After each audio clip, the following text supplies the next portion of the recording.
Imagine a world where the sun is a divine goddess, where storms are the raging antics of a powerful god, and where mystical creatures roam the land, guiding or tricking those who encounter them.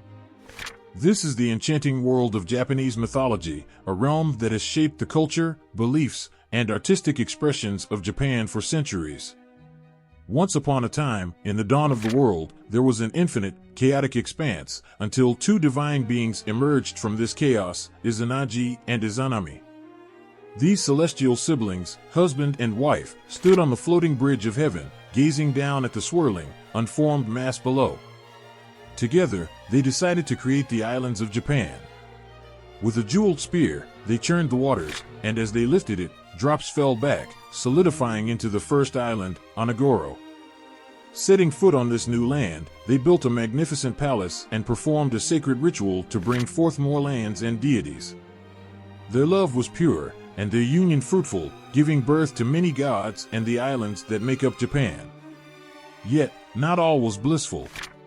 The tale takes a dark turn when Izanami, giving birth to the fire god Kagetsuchi, is burned so severely that she dies and descends to Yomi, the land of the dead. Heartbroken, Izanagi ventures into this dark, dreadful realm to retrieve his beloved. But the reunion is tragic. Izanami, now a decaying corpse, urges him to leave. In horror, Izanagi flees, sealing the entrance to Yomi with a massive boulder, forever separating the realms of life and death. From this point, Japanese mythology flourishes with stories that are as beautiful and heartbreaking as this one. Among the myriad deities born from Izanagi's cleansing after his escape from Yomi is Amaterasu, the radiant sun goddess.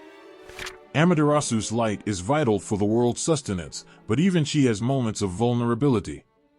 When her stormy brother, Susanoo, in a fit of rage and mischief, wreaks havoc in the heavens, Amaterasu retreats into a cave, plunging the world into darkness. The other gods, desperate to bring back the light, devise a clever plan. They hang a mirror and precious jewels outside the cave, and the goddess Uzum performs a lively dance, causing the gods to laugh uproariously. Curious, Amaterasu peeks out, and the god sees the moment to pull her back into the world, restoring sunlight and hope. Susanoo himself has a redemptive arc, best illustrated in his battle with the fearsome eight-headed dragon, Yamata no Orochi.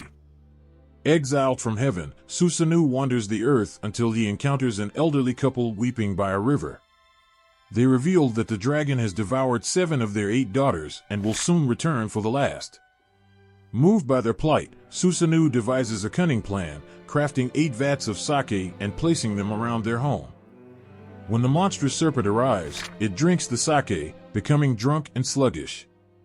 Seizing the opportunity, Susanoo slays the beast, rescuing the maiden and finding within the dragon's tail the legendary sword Kusanagi, a treasure of immense power and significance. These stories are not just relics of the past, they breathe life into the culture and daily practices of Japan. The kami, or spirits, are believed to inhabit natural elements, from majestic mountains to ancient trees, and even in humble household items. This belief fosters a profound respect for nature and the world around us, a respect that is deeply ingrained in Japanese society. Consider the fox spirits, or kitsune, known for their cunning and magical abilities. They serve as messengers for the god Inari, protector of rice and prosperity. These foxes can be benevolent, aiding farmers and bringing good fortune, but they can also be tricksters, transforming into beautiful women to beguile men. Their dual nature reminds us of the thin line between good and mischief in the spiritual realm, a theme prevalent in many Japanese myths. Then there are the Yurei, ghosts of those who have died with unresolved conflicts or deep emotions. These spirits often return to the living world to seek revenge or fulfill a final wish. The stories of Yurei are haunting and poignant, reflecting deep-seated beliefs about the afterlife and the emotional bonds that persist beyond death. In the heart of Japan's mythological tapestry lies the belief in kami, countless deities, and spirits inhabiting every corner of the natural world. This belief system, known as Shinto, emphasizes harmony with nature and reverence for the sacredness of all things. Shinto rituals and festivals, or matsuri, are vibrant, communal celebrations that honor these kami. During these festivals, People dress in traditional garments, carry elaborate floats, and participate in dances and ceremonies to please the gods and ensure their blessings. Japanese mythology also profoundly influences the country's literature, art, and modern pop culture. Classic works like The Tale of Genji and The Pillow Book are interwoven with mythological references. In contemporary times, anime and manga bring these ancient stories to life with vivid imagery and imaginative storytelling. Characters inspired by gods and spirits, mythical creatures, and legendary heroes continue to captivate audiences worldwide. One cannot speak of Japanese mythology without mentioning the iconic figure of Amaterasu, the Peach Boy. This beloved hero emerges from a giant peach found by an elderly couple. Raised with love and care, Amaterasu grows into a strong and brave young man. When demons terrorize his village, he embarks on a daring adventure to their island fortress, accompanied by loyal animal companions, a dog, a monkey, and a pheasant. Through courage and teamwork, they defeat the demons and bring peace to the land. Amaterasu's story resonates with themes of bravery, friendship, and the triumph of good over evil, embodying the moral core of many Japanese myths. The enduring appeal of Japanese mythology lies in its ability to convey complex human emotions and universal truths through simple, yet profound stories. These tales are not just about gods and monsters, they are about love, loss, courage, and the eternal struggle between good and evil. They reflect the values and beliefs of a people, offering timeless lessons that continue to inspire and enchant. As we journey through these myths, we discover a world where the boundaries between the divine and the mortal blur, where every river, mountain, and forest holds a story waiting to be told.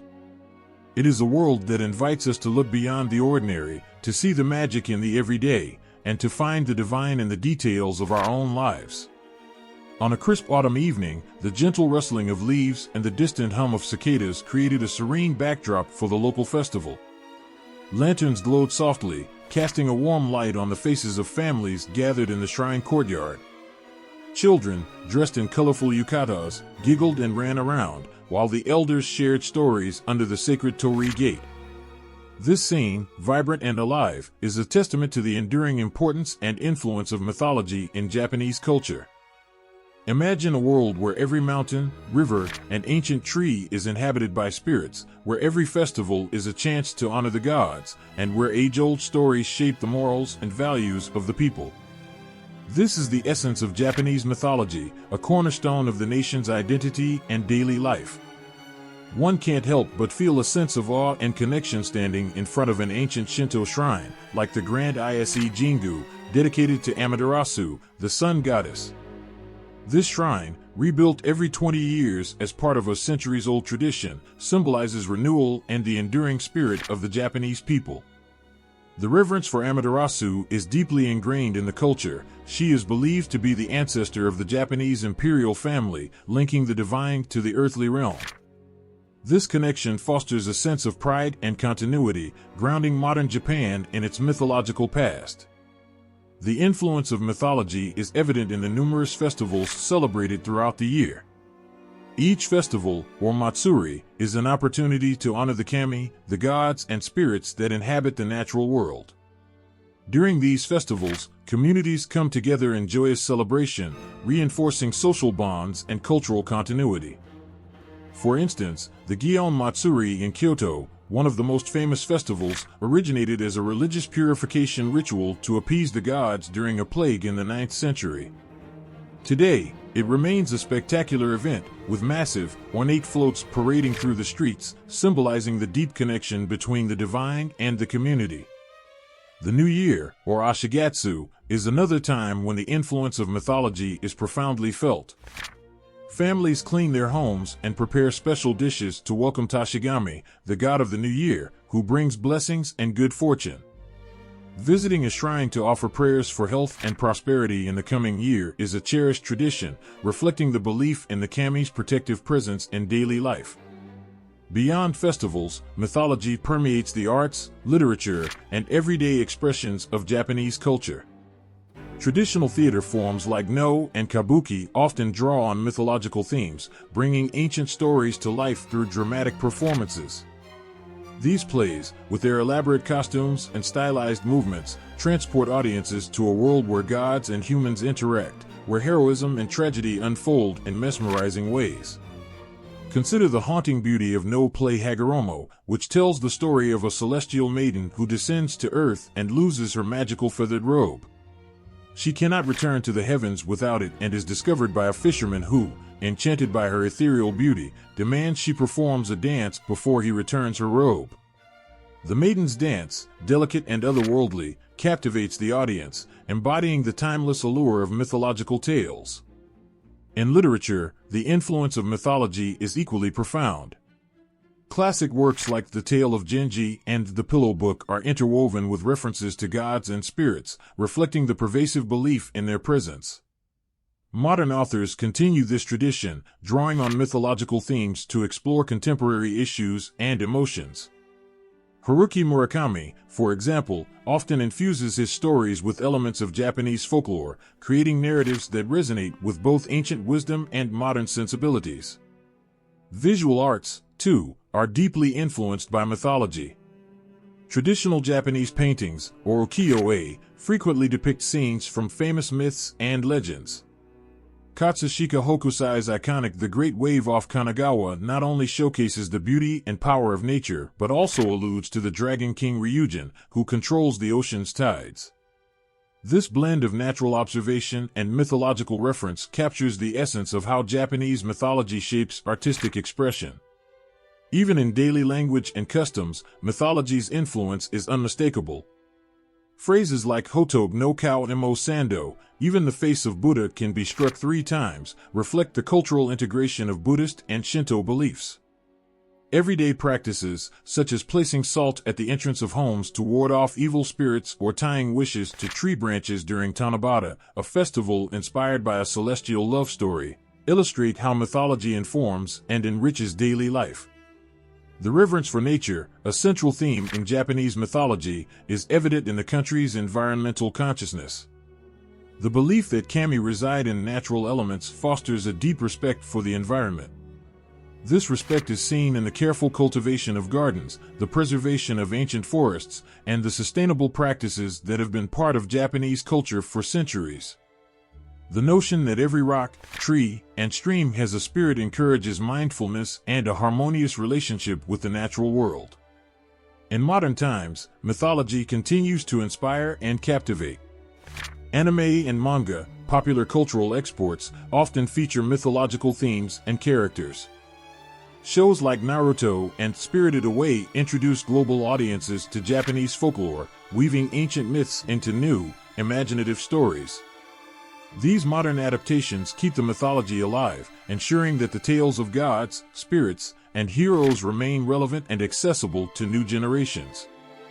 One cannot overlook the emotional and spiritual comfort that mythology provides. In times of hardship, turning to these ancient stories offers solace and guidance. The resilience shown by deities like Amaterasu, who emerges from darkness to bring light to the world, mirrors the resilience of the Japanese people in the face of adversity. These myths remind us of the strength and hope that lie within us, offering a sense of continuity and reassurance. Japanese mythology, with its rich tapestry of gods, spirits, and timeless stories, is more than just a collection of ancient tales. It is the heartbeat of Japanese culture, a source of identity, pride, and continuity. From the grandeur of Shinto shrines to the joyous celebrations of Matsuri, from the elegance of traditional theater to the everyday practices that honor the kami, mythology is woven into the very fabric of Japanese life. It teaches respect for nature, fosters community spirit, and provides a moral compass. Through its enduring influence, Japanese mythology continues to shape the hearts and minds of the people, connecting the past with the present, the divine with the human, in a beautiful and harmonious dance. In a quiet corner of a centuries-old temple, the air is thick with the scent of incense and the echoes of chanting monks. Here, hidden among sacred scrolls and ancient manuscripts, lie 2 texts that hold the keys to the mythological heart of Japan, the Kojiki, Records of Ancient Matters, and the Nihon Shoki, Chronicles of Japan. These texts are not just historical records, they are the living, breathing stories of a people, etched in the soul of a nation. The tale begins in the early 8th century, a time when Japan sought to solidify its identity and heritage. The emperors, keen on preserving the myths and legends that defined their lineage, commissioned scholars to compile these stories into cohesive texts. Thus, the Kojiki and the Nihon Shoki were born, each serving as a bridge between the divine and the mortal, the past and the present. Kojiki, records of ancient matters. Imagine opening the Kojiki, the oldest chronicle of Japan, penned in 712 AD by a court noble named Anno Yasumaro under the order of Empress Genmei. As the pages unfold, they reveal the creation of the world and the divine origins of the Japanese islands. The Kojiki begins with a void, a vast nothingness, until the first gods, the Koto Amatsukuyomi, emerge. From this primordial soup, the world is shaped by the divine couple Izanagi and Izanami, whose tragic love story sets the stage for the creation of deities and the land itself. Izanagi and Izanami stand on the floating bridge of heaven, gazing down at the chaotic waters below. With a jeweled spear, they stir the waters, and as the drops fall back, the first island, Onagoro, forms. They descend to this island, build a heavenly pillar, and through a sacred ritual, create the islands of Japan. But their joy is short-lived. Izanami dies giving birth to the fire god, Kagetsuchi, and descends to Yomi, the land of the dead. In his grief, Izanagi tries to retrieve her but fails, and their tragic separation explains the natural cycle of life and death.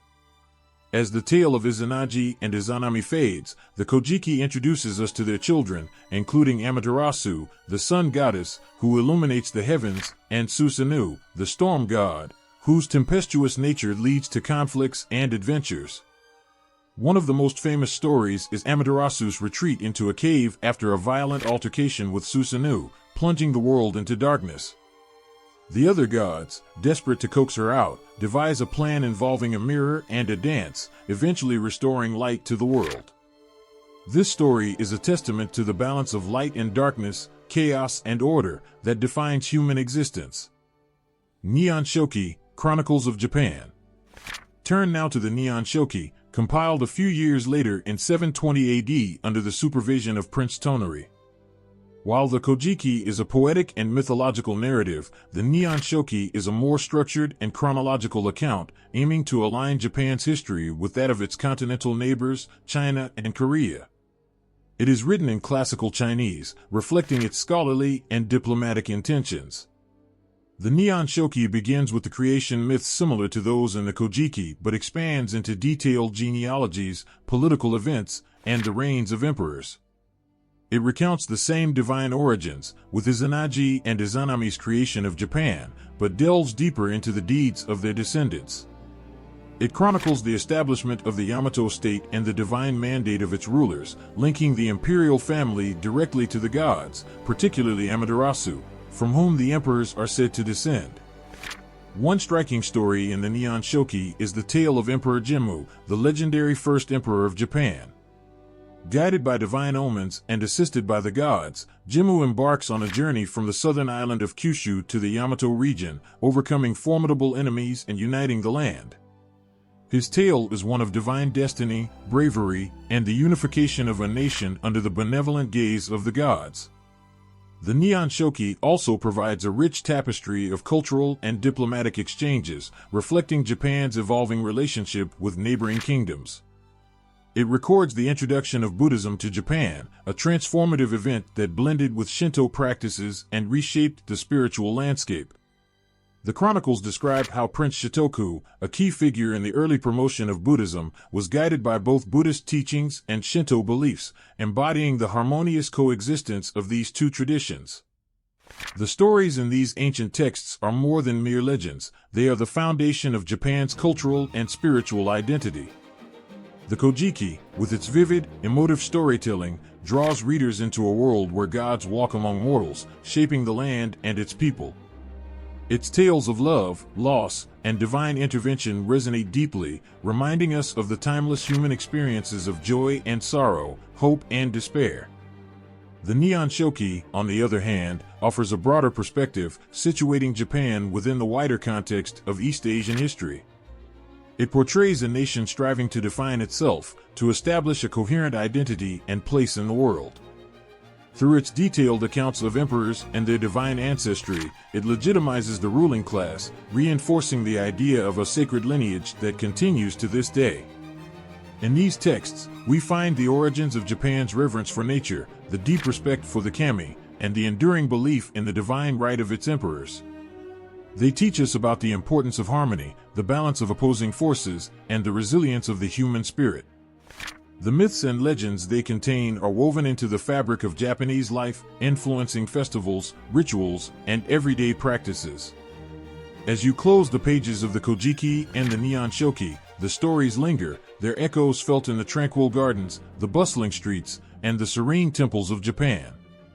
They are not just records of the past, they are the living pulse of a culture that continues to honor its ancient roots while embracing the future. Through these ancient texts, the spirit of Japan endures, timeless and eternal, a testament to the power of myth and the beauty of storytelling.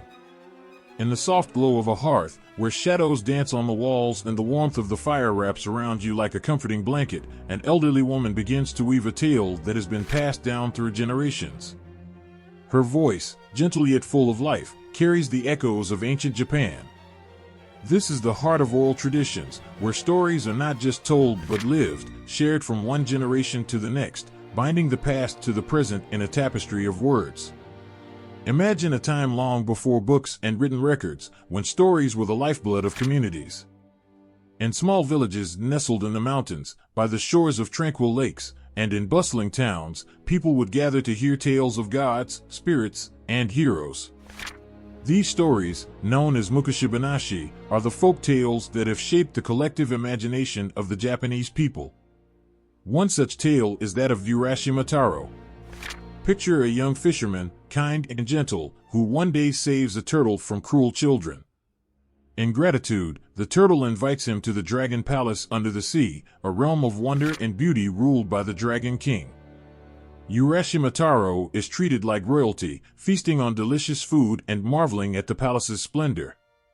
Days turn into weeks, and weeks into months, until Urashima Taro feels a pang of longing for his home. The Dragon King's daughter, sad to see him go, gives him a mysterious box, warning him never to open it. When Urashima Taro returns to his village, everything has changed. His house is gone, his family vanished, and the people he knew are long dead. Realizing that centuries have passed, he succumbs to curiosity and opens the box. A cloud of smoke envelopes him, and he ages instantly, collapsing into a frail old man. This tale, filled with magic and melancholy, speaks to the passage of time and the bittersweet nature of longing and loss. Then there is the story of Momotaro, the peach boy. It begins with an elderly couple who discover a giant peach floating down the river. When they cut it open, they find a baby boy inside, whom they name Momotaro. Raised with love, he grows into a strong and brave young man. One day, he learns of a band of ogres terrorizing the land and decides to put an end to their reign of terror. With the blessings of his adoptive parents, he sets off on a heroic journey, accompanied by loyal animal companions, a dog, a monkey, and a pheasant. Together, they defeat the ogres and bring peace and prosperity to the land. Momotaro's tale is a story of courage, friendship, and the triumph of good over evil. In every village, stories like these are brought to life through the voices of storytellers. These tales often feature yokai, supernatural creatures that inhabit the world just beyond our own. Yokai can be mischievous or malevolent, and their stories serve as both entertainment and cautionary tales. One famous yokai is the kitsune, the fox spirit. Kitsune are shapeshifters, often appearing as beautiful women who enchant and trick humans. Yet, they are also seen as protectors and bringers of good fortune, reflecting the duality of their nature. Take the tale of the white kitsune. A poor farmer, struggling to survive, shows kindness to a wounded fox. In gratitude, the fox transforms into a beautiful woman and marries the farmer, bringing him wealth and happiness. They live in bliss until one day, the farmer reveals the secret of his wife's true form, causing her to vanish forever. This story, tinged with both joy and sorrow, teaches the importance of gratitude, kindness, and the transient nature of happiness. Oral traditions also encompass the haunting tales of Uriai, the spirits of the restless dead. One of the most chilling is the story of Oiwa. Oiwa was a beautiful woman, married to a man named Iman. Consumed by greed and lust for another woman, Iman poisons Oiwa, causing her face to become disfigured. Betrayed and dying, Oiwa's spirit becomes a vengeful ghost, haunting Iman until he meets a tragic end. Her story is a powerful narrative about betrayal, revenge, and the consequences of one's actions, leaving listeners with a sense of justice and moral reckoning. These folk tales, carried by the breath of storytellers, are more than just entertainment. They are lessons in morality, reflections of societal values, and expressions of the human condition. They teach the importance of virtues such as honesty, kindness, and bravery while warning against the dangers of greed, deceit, and hubris. As the years pass, these oral traditions continue to evolve, adapting to the times while preserving the essence of their messages. The storytellers, whether grandparents around a fire or performers in a theater, become the keepers of history, culture, and wisdom. Their voices echo through time, connecting generations and keeping the spirit of the past alive in the hearts of the present. The beauty of these stories lies in their simplicity and depth. They do not rely on grandiose language or complex plots, but on universal themes and emotions that resonate with everyone. Through the adventures of heroes like Amaterasu, the mysterious allure of yokai like the kitsune, and the haunting presence of Uriai like Oiwa, these tales invite us to explore the depths of human experience and the mysteries of the world. In the quiet moments of life, when we gather with loved ones or seek solace in solitude, these stories come alive once more. They remind us of the power of storytelling to heal, to teach, and to inspire. They are a testament to the enduring spirit of the Japanese people, a bridge between the ancient and the modern, the mundane and the magical. So, as you sit by the fire, listening to the whispers of the past, let these tales wash over you. Feel the warmth of the hearth, the chill of the ghost's revenge, the excitement of the hero's journey. Let the words transport you to a world where the boundaries between the real and the mythical blur, where every story holds a piece of the human soul. Through these oral traditions and folk tales, we glimpse the heart of Japan, beating with the rhythms of ancient wisdom and timeless wonder. In a serene forest, where the sunlight filters through ancient trees and the air is filled with the sound of rustling leaves, a small shrine stands quietly, its red torii gate marking the boundary between the human and the divine. Nearby, the melodic chants of monks drift from a Buddhist temple, harmonizing with the whispers of the wind. This sacred landscape is a testament to the profound influence of Shintoism and Buddhism in Japan, two spiritual forces that have shaped the nation's soul for centuries. Let us journey back in time to the very heart of Japan, where Shintoism, the way of the gods, finds its roots in the mists of antiquity. Imagine a world where every rock, tree, and stream is imbued with kami, the spirits that inhabit the natural world. Shintoism is not just a religion but a way of life, a deep respect and reverence for nature and its myriad manifestations. It teaches that kami are everywhere, from the towering Mount Fuji to the smallest pebble, each with its unique presence and power. Picture a Shinto priest in flowing white robes, performing a purification ritual by a pristine river. He dips a sakaki branch into the water, sprinkling droplets that catch the morning light like tiny diamonds. This act, simple yet profound, cleanses the spirit, connecting the worshippers to the divine essence of nature. The priest's chants, rhythmic and soothing, echo through the forest, a reminder of the sacred bond between humanity and the natural world. Now, travel to a bustling town where a grand festival is underway. The streets are alive with color and sound as people celebrate Amaterasu, a festival honoring the kami. Vibrant floats adorned with flowers and lanterns parade through the streets, while dancers in traditional attire perform ancient rituals. The air is thick with the scent of incense and the sounds of laughter and music. This joyful celebration is a living embodiment of Shinto beliefs, bringing communities together in a shared reverence for the gods and the natural cycles of life. Amid this rich tapestry of Shinto practices, Buddhism arrives in Japan from Korea and China in the 6th century, like a gentle wave washing over the shore. It brings with it new teachings, rituals, and a profound sense of introspection. Buddhism, with its focus on the inner self and the quest for enlightenment, complements the outward reverence of Shintoism, creating a harmonious blend that becomes uniquely Japanese. Imagine a serene Buddhist temple nestled in the mountains, where monks in saffron robes walk silently among meticulously raked gravel gardens. The air is filled with the sound of a gong, marking the passage of time and the impermanence of all things. Inside the temple, a golden statue of the Buddha sits in quiet contemplation, a symbol of peace and enlightenment. The teachings of the Buddha, with their emphasis on compassion, mindfulness, and the transient nature of life, resonate deeply with the Japanese spirit. One can almost hear the story of Prince Shotoku, a devout Buddhist and a pivotal figure in Japanese history.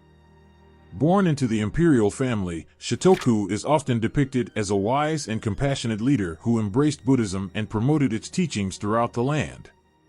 Under his guidance, Buddhism flourishes, intertwining with Shinto practices and creating a spiritual landscape that values both the divine presence in nature and the path to inner peace. Consider the tale of Kukai, also known as Kobo Daisher, the founder of the Shingon school of Buddhism. Kukai's journey to China in search of deeper understanding and his subsequent establishment of monasteries and schools upon his return to Japan is a story of devotion and enlightenment. His teachings, focusing on esoteric practices and the unity of body and mind, leave an indelible mark on Japanese spirituality. In the daily lives of the people, the influence of Shintoism and Buddhism can be seen in myriad ways. During New Year's celebrations, families visit Shinto shrines to pray for health and prosperity, while also observing Buddhist rituals to honor their ancestors. This blend of practices reflects a unique cultural synthesis, where the reverence for nature and the pursuit of spiritual enlightenment coexist harmoniously. One poignant example of this synthesis is the Japanese tea ceremony, or shinoyu. Rooted in Zen Buddhism, the tea ceremony is a meditative practice that emphasizes simplicity, tranquility, and mindfulness.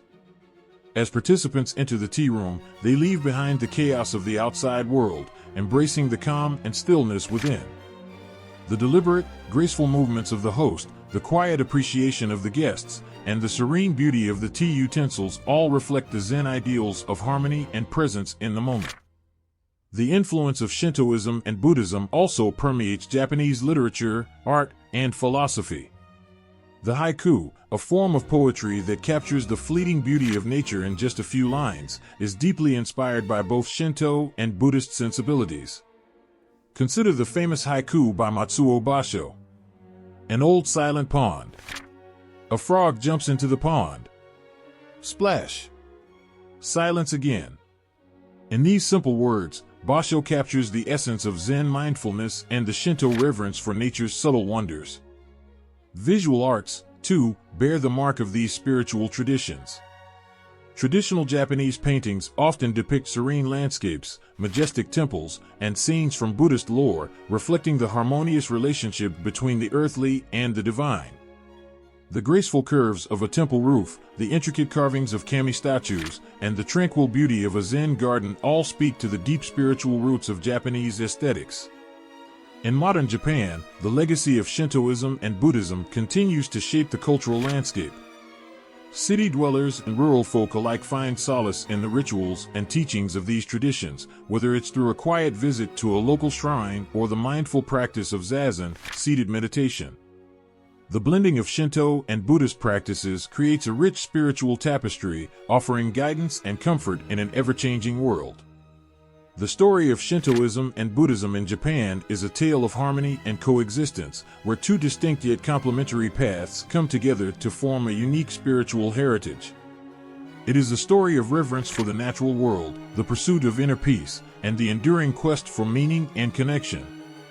Through the gentle embrace of these traditions, the Japanese people find a sense of belonging and a deeper understanding of their place in the universe. As you walk through a sun-dappled forest, past a tranquil shrine and a serene temple, you can feel the presence of the kami and the quiet wisdom of the Buddha. In this sacred space, where the earthly and the divine meet, the influence of Shintoism and Buddhism comes alive, whispering timeless truths and offering a glimpse into the soul of Japan. In the heart of Japan, where the mist drapes over ancient forests and the mountains stand as silent sentinels, there is a sense of magic in the air. This is a land where every rustle of the leaves, every babbling brook, and every whispering wind carries the presence of the kami, the gods and spirits that inhabit the world. The story of the kami is not just a tale of deities, it is a story of connection, reverence, and the deep spiritual heart of Japan. Imagine a serene morning in a small village. The villagers wake up before dawn, preparing for a special festival. The air is filled with excitement and a sense of sacred duty, for today they honor the kami of their land. At the center of the village stands a beautiful shrine, its red torii gate marking the boundary between the human world and the divine. The shrine, nestled among towering cedar trees, seems to hum with an ancient energy. At the break of dawn, the head priest, clad in flowing white robes, begins the ritual. He purifies himself with water from a sacred spring, then approaches the shrine with a solemn grace. The villagers, dressed in vibrant traditional garments, gather around, their faces lit with anticipation. The priest's chants rise and fall, a melodic invocation calling the kami to join them in their celebration. The kami, unseen yet deeply felt, are believed to be everywhere, in the trees, the stones, the rivers, and even in the people themselves. One of the most revered kami is Amaterasu, the sun goddess. Her story is one of light and life. Long ago, in the time of the gods, Amaterasu's brother Susanoo, the storm god, wrought havoc with his wild ways. In her sorrow and anger, Amaterasu withdrew into a cave, plunging the world into darkness. The other gods, desperate to bring back the light, devised a plan. They placed a mirror outside the cave and performed a joyous dance. Curiosity piqued, Amaterasu peeked out and saw her own reflection. Entranced by the beauty of the light, she emerged, and sunlight bathed the world once more. This story, of light overcoming darkness, is celebrated every year with festivals and rituals, reminding the people of the eternal cycle of day and night, joy and sorrow. In the shadow of Amaterasu's brilliance stands Susanoo, whose tumultuous nature brings storms and chaos. Yet, Susanoo is also a hero. In one tale, he defeats the monstrous eight-headed serpent Yamada no Orochi, saving a village and winning the love of a beautiful maiden. This duality, of destruction and salvation, chaos and order, reflects the complex nature of the kami and the world they inhabit. Beyond the grand stories of deities like Amaterasu and Susanoo, there are countless lesser-known kami who touch the lives of people in more intimate ways. In every corner of Japan, from the bustling cities to the remote countryside, small shrines dedicated to local kami dot the landscape. These kami are guardians of specific places, protectors of families, and bringers of good fortune. Take the story of the fox spirits, or kitsune. Inari, the kami of rice and prosperity, often uses kitsune as messengers. These foxes are believed to have magical abilities, including the power to shapeshift into human form. Legends abound of kitsune transforming into beautiful women, marrying human men, and bringing wealth and happiness to their families. However, these tales often come with a twist, highlighting the delicate balance between trust and trickery, the seen and unseen. One particularly touching story tells of a poor farmer who shows kindness to a wounded fox. Grateful, the fox transforms into a woman and becomes his wife, bringing prosperity to his home. They live happily until one day, the farmer discovers her true identity. Heartbroken, the fox must leave, but she never forgets his kindness, watching over him and their children from afar. This tale, with its themes of love, sacrifice, and the mysterious ways of the kami, resonates deeply, illustrating the profound connection between humans and spirits. In the tranquil beauty of the Japanese landscape, kami are believed to inhabit every element of nature. The sacred mountain of Fuji-san, often shrouded in mist, is home to Kanohana Sakuya, the blossom princess. Her presence is felt in the fleeting beauty of cherry blossoms, symbols of the transient nature of life. Every spring, when the sakura bloom in a burst of delicate pink, people gather for hanami, flower viewing, to celebrate this ephemeral beauty and the kami who embody it. Rivers and waterfalls, too, are considered abodes of kami. Taki no kami, the spirit of waterfalls, is honored in rituals where people seek purification and clarity. Standing before a roaring waterfall, feeling its cool mist on their faces, worshippers offer prayers and thanks, sensing the powerful, life-giving force of the kami in the rush of water. Even the smallest things are imbued with spiritual significance. The yokai, often playful or mischievous spirits, inhabit the everyday world. One such spirit is the Zashikiwarashi, a childlike ghost believed to bring good fortune to households it inhabits. Families that are lucky enough to host a Zashikiwarashi treated with great care, leaving out offerings and maintaining a clean, happy home to keep the spirit content. As night falls and the villagers' festival winds down, the sense of the kami's presence remains strong. Lanterns float down the river, carrying prayers and hopes to the kami of water. The air is filled with a peaceful stillness, a reminder that the kami are always near, watching over their people with a gentle, yet powerful presence. These stories, whether of great gods or humble spirits, weave a rich tapestry of belief and reverence that shapes the Japanese way of life.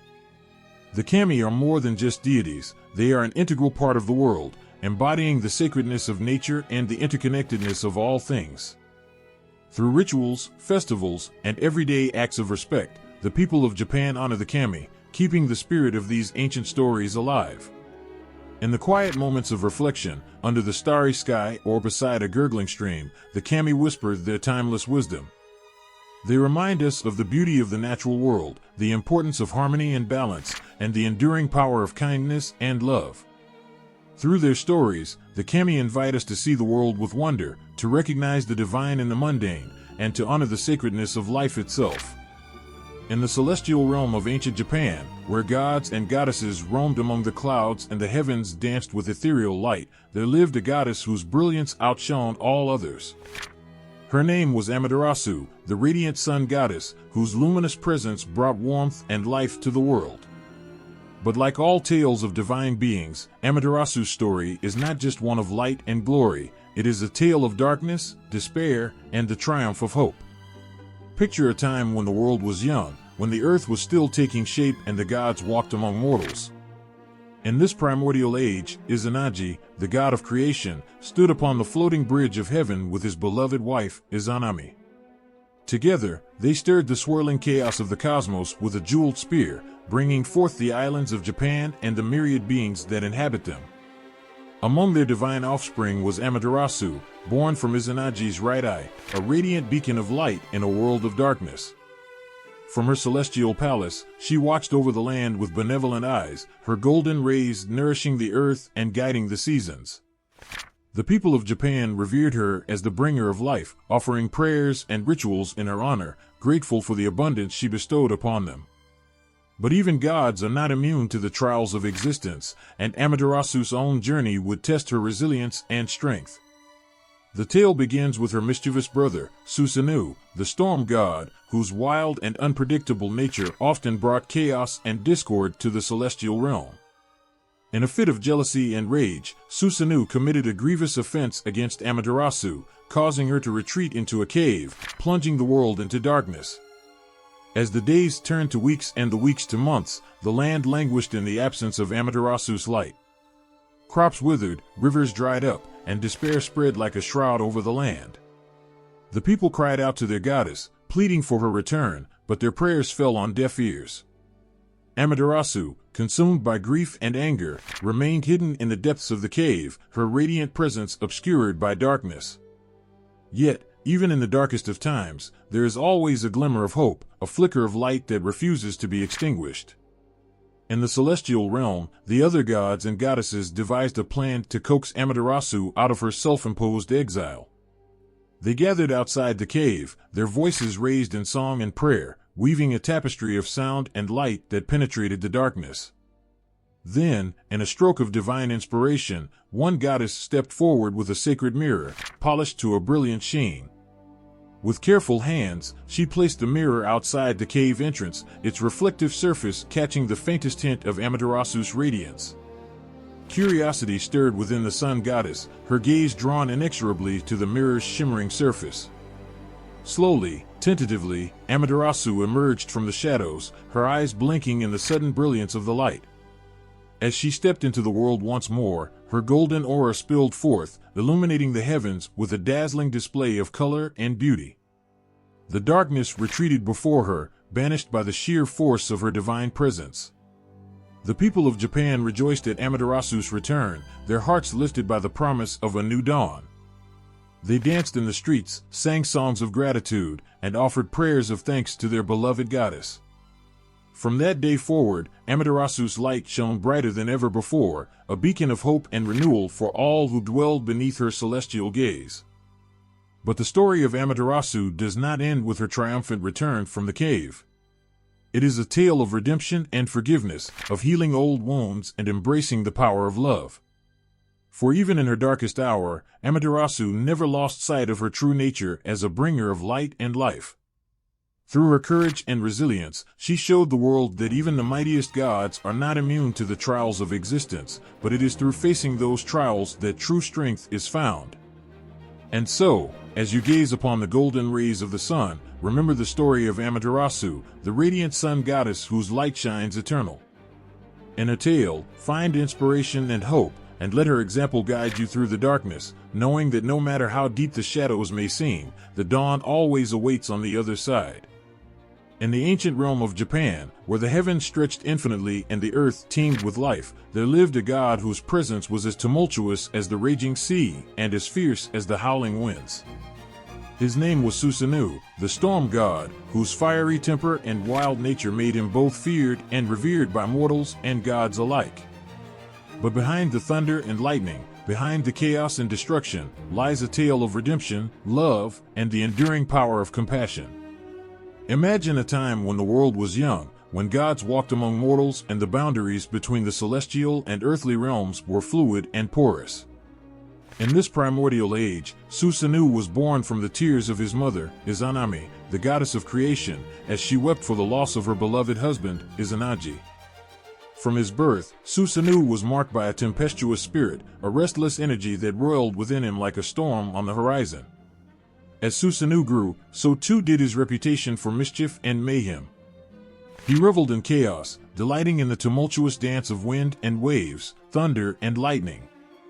With a flick of his wrist, he could summon storms of unimaginable fury, wreaking havoc upon the land and sea with reckless abandon. But amid the chaos, there was also beauty, a raw, primal power that stirred the soul and quickened the pulse. One day, Susanoo's capricious nature brought him to the realm of his sister, Amaterasu, the radiant sun goddess. Their meeting was fateful, a collision of opposing forces that would forever alter the course of their destinies. For Susanoo's presence was like a dark cloud looming on the horizon, casting a shadow over the celestial realm and threatening to engulf it in darkness. Fueled by jealousy and resentment, Susanoo committed a grievous offense against his sister, Amaterasu, causing her to retreat into a cave, plunging the world into darkness. In his blind rage, he unleashed a torrent of destruction, uprooting trees, overturning mountains, and laying waste to everything in his path.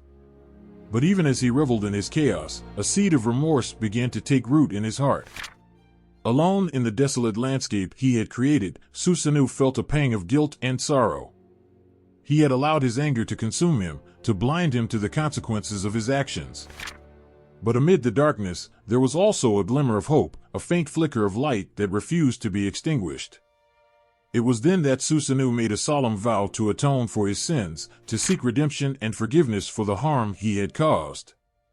And so, with determination in his heart and contrition in his soul, Susanoo embarked on a journey of self-discovery and redemption. He traveled to the far corners of the earth, seeking out those who had been affected by his wrath and offering his aid and protection. He battled fierce monsters, vanquished evil spirits, and performed acts of heroism that would echo through the ages.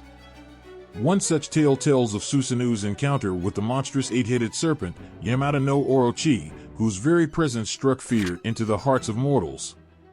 With bravery and cunning, Susanoo confronted the beast, engaging it in a fierce battle that shook the heavens and the earth. In the end, he emerged victorious, slaying the serpent and freeing the land from its tyrannical grip. But perhaps the most poignant chapter in Susanoo's saga is his encounter with a humble mortal woman named Kushinada-hime. She was the last survivor of a noble family, her brothers having been devoured by Yamada no Orochi. Susanoo, moved by her plight, vowed to protect her and bring an end to the serpent's reign of terror. Together, they devised a plan to defeat the monster, with Kusanadaheim playing a pivotal role in its downfall. With Susanoo's guidance and Kusanadaheim's bravery, they succeeded in luring Yamada no Orochi into a trap, where Susanoo delivered the fatal blow that brought an end to its reign of terror. In gratitude for their heroism, the people of Japan honored Susanoo and Kusanadaheim as saviors, their names immortalized in legend and song. But Susanoo's journey did not end with his triumph over Yamada no Orochi. He continued to roam the land, performing acts of kindness and compassion wherever he went. Through his actions, he earned the respect and admiration of mortals and gods alike, proving that even the most tempestuous of souls can find redemption through love and selflessness. And so, as you gaze upon the stormy skies and feel the rumble of thunder in your bones, remember the tale of Susanoo, the tempestuous storm god whose journey from darkness to light serves as a reminder of the power of redemption and the enduring strength of the human spirit. In his story, find inspiration and hope, knowing that even in the darkest of times, there is always a flicker of light that refuses to be extinguished. In the tranquil night sky, where stars twinkle like diamonds and the moon casts its silver glow upon the earth, there exists a realm of mystery and wonder. This is the domain of Tsukuyomi, the enigmatic moon god, whose ethereal presence captivates the hearts and minds of mortals and gods alike. But behind the serene facade of the moon lies a tale of forbidden love, betrayal, and the enduring power of redemption. Imagine a time when the world was young, when gods and goddesses roamed freely among mortals, their powers weaving through the fabric of existence like threads in a celestial tapestry. In this primordial age, Tsukuyomi was born from the tears of his mother, Izanami, the goddess of creation, as she wept for the loss of her beloved husband, Izanagi. From his birth, Tsukuyomi was marked by a quiet grace, a gentle presence that seemed to mirror the tranquil beauty of the moon itself. As Tsukuyomi grew, so too did his fascination with the earth below. Night after night, he would gaze down upon the mortal realm, marveling at its beauty and complexity. But amid the splendor of the mortal world, there was one sight that captured Tsukuyomi's heart like no other, the radiant goddess, Yukmachi, whose beauty surpassed even that of the moon itself. Yukmachi was a goddess of abundance and fertility, her presence bringing bountiful harvests and prosperity to the land. Her gardens were lush and verdant, her tables laden with sumptuous feasts that delighted the senses and nourished the soul. But it was not just Yukmachi's beauty and bounty that captivated Tsukuyomi, it was her kindness, her compassion, and her gentle spirit that stirred something deep within him. Night after night, Tsukuyomi would descend from the heavens to walk among the mortals, his heart heavy with longing for Yukmachi. He would wander through her gardens, marveling at the vibrant colors and intoxicating scents that filled the air. And though he knew that his love for her was forbidden, he could not deny the pull of his heart, the ache of his soul yearning for her touch. But fate is a cruel mistress, and Tsukuyomi's forbidden love would soon lead to tragedy. One fateful night, as Tsukuyomi dined at Yukmachi's table, he witnessed a sight that would haunt him for eternity. Yukmachi, in her boundless generosity, offered Tsukuyomi a feast unlike any other, presenting him with dishes of exquisite beauty and flavor. But as Tsukuyomi partook of the food, he discovered the truth behind its creation. Yukmachi had fashioned it from her own flesh and blood.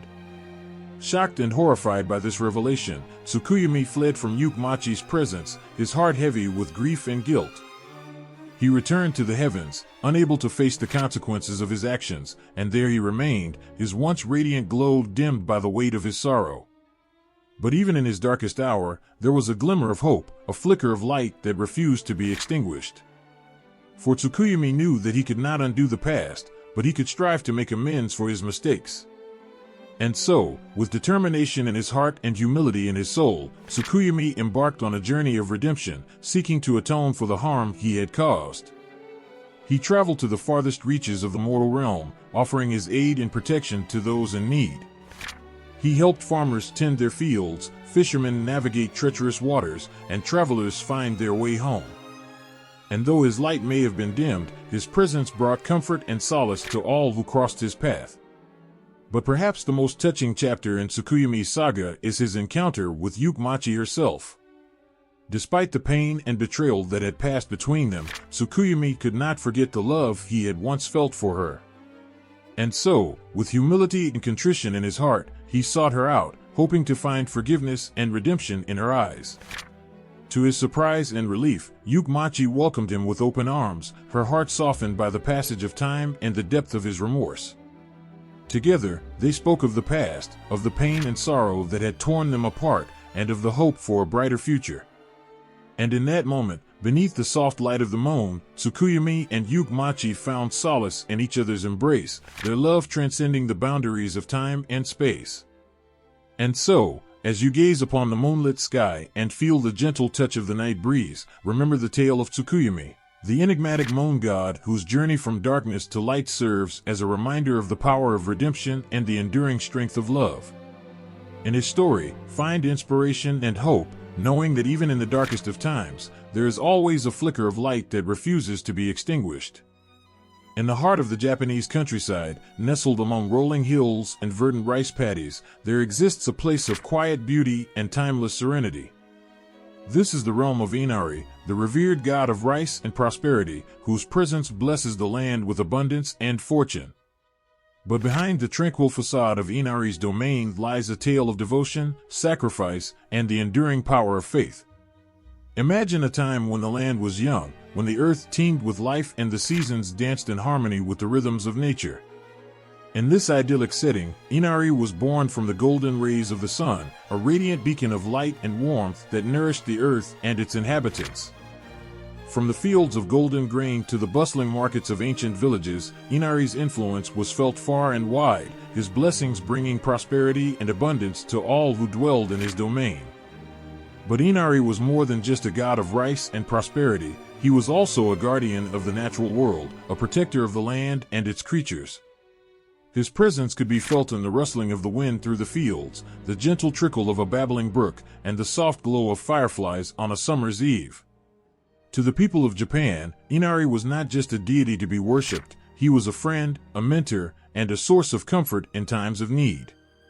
One of the most beloved aspects of Inari's domain is the sacred fox, or kitsune, believed to be his messengers and guardians. These mystical creatures, with their sleek fur and piercing eyes, are said to possess magical powers and wisdom beyond mortal comprehension. They roam the countryside, guarding the rice fields and offering guidance to those who seek Inari's blessings. But the story of Inari is not just one of divine benevolence, it is also a tale of devotion and sacrifice. Legend has it that long ago, a humble farmer named Jinsuk found himself facing ruin, his crops devastated by drought and famine. Desperate for help, he made a pilgrimage to the shrine of Inari, offering prayers and sacrifices in the hopes of receiving divine intervention. As Jinsuk knelt before the shrine, his heart heavy with despair, he was visited by a vision of Inari himself, a radiant figure bathed in golden light. Inari spoke to Jinsuk with words of comfort and reassurance, promising to grant his prayers if he proved himself worthy. And so, with renewed determination, Jinsuk returned to his fields, laboring tirelessly day and night to cultivate the land and restore its fertility. Weeks turned into months, and still Jinsuk toiled under the scorching sun, his body weary and his spirit tested. But just when all hope seemed lost, a miracle occurred, the skies opened up, and rain began to fall, nourishing the parched earth and reviving the wilted crops. Inari had heard Jinsuk's prayers and rewarded his devotion with a bountiful harvest, bringing prosperity and abundance to the land once more. Overwhelmed with gratitude, Jinsuk dedicated his life to serving Inari, becoming a devoted disciple and spreading the word of his miraculous blessing far and wide.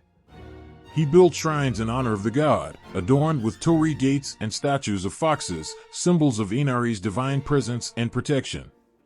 And to this day, pilgrims from all walks of life flock to these shrines, seeking Inari's blessings and offering prayers of thanks for his boundless generosity. But perhaps the most touching aspect of Inari's story is the deep connection he shares with the people of Japan. Inari is not just a distant deity to be worshipped from afar, he is a friend and confidant, a source of comfort and solace in times of need.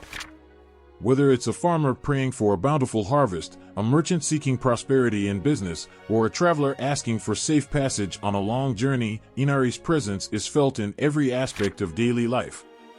And so, as you stand before the shrine of Inari, surrounded by the quiet beauty of the countryside and the gentle rustle of the wind through the fields, remember the tale of devotion, sacrifice, and the enduring power of faith. In Inari's story, find inspiration and hope, knowing that no matter how dark the night may seem, the dawn always awaits on the horizon, bringing with it the promise of a brighter tomorrow. In the shadows of the ancient forests and the quiet corners of bustling cities, there lurks a world beyond the realm of the ordinary. This is the realm of the yokai, mysterious creatures of legend and folklore whose presence both frightens and fascinates the people of Japan. But behind the eerie facade of these supernatural beings lies a tapestry of stories, each woven with threads of wonder, fear, and the enduring power of the human imagination. Picture a moonlit night in a sleepy village, where the air is thick with the scent of cherry blossoms and the faint rustle of leaves. The villagers huddle together around a crackling fire, their faces bathed in the warm glow as an elder begins to spin a tale of yokai that sends shivers down their spines. The first tale begins with the legend of the kappa, mischievous water dwellers with the body of a turtle and the face of a monkey. These cunning creatures are said to lurk in rivers and lakes, waiting to drag unsuspecting victims beneath the surface with their webbed hands. But despite their fearsome reputation, the kappa are also known to be skilled healers, using their knowledge of medicinal herbs to aid those in need. As the elder's voice rises and falls, the villagers listen with rapt attention, their imaginations painting vivid pictures of kappa dancing beneath the moonlit waves. But the tale does not end there, for there are countless other yokai waiting to be discovered in the dark corners of the world. Next comes the story of the tengu, bird-like creatures with wings as black as night and sharp talons that can slice through steel. These formidable beings are said to dwell in the mountains, where they guard ancient temples and test the mettle of wandering travelers. But despite their fearsome appearance, the tengu are also known to be wise teachers, imparting martial arts and spiritual wisdom to those deemed worthy. As the elder recounts tales of tengu swooping down from the skies and challenging brave warriors to duels of strength and skill, the villagers listen in awe, their hearts pounding with excitement. For in the world of yokai, danger and wonder often walk hand in hand, and it is this duality that makes their stories so compelling. But not all yokai are fearsome creatures of the night. Some are gentle spirits that bring comfort and solace to those in need. Take, for example, the story of the Zashiki Warashi, childlike ghosts believed to inhabit the homes of kind-hearted families. These playful spirits are said to bring good fortune and prosperity to their hosts, their laughter echoing through the halls like a melody of joy. As the elder describes the antics of the Zashiki Warashi, the villagers can't help but smile, their hearts warmed by the thought of these benevolent beings watching over their homes. For in a world filled with darkness and uncertainty, the presence of yokai serves as a reminder that even in the most unlikely places, there is light and hope to be found. But perhaps the most touching tale of all is that of the kitsune, fox spirits with the ability to shapeshift into beautiful women and enchant unsuspecting travelers with their otherworldly charm.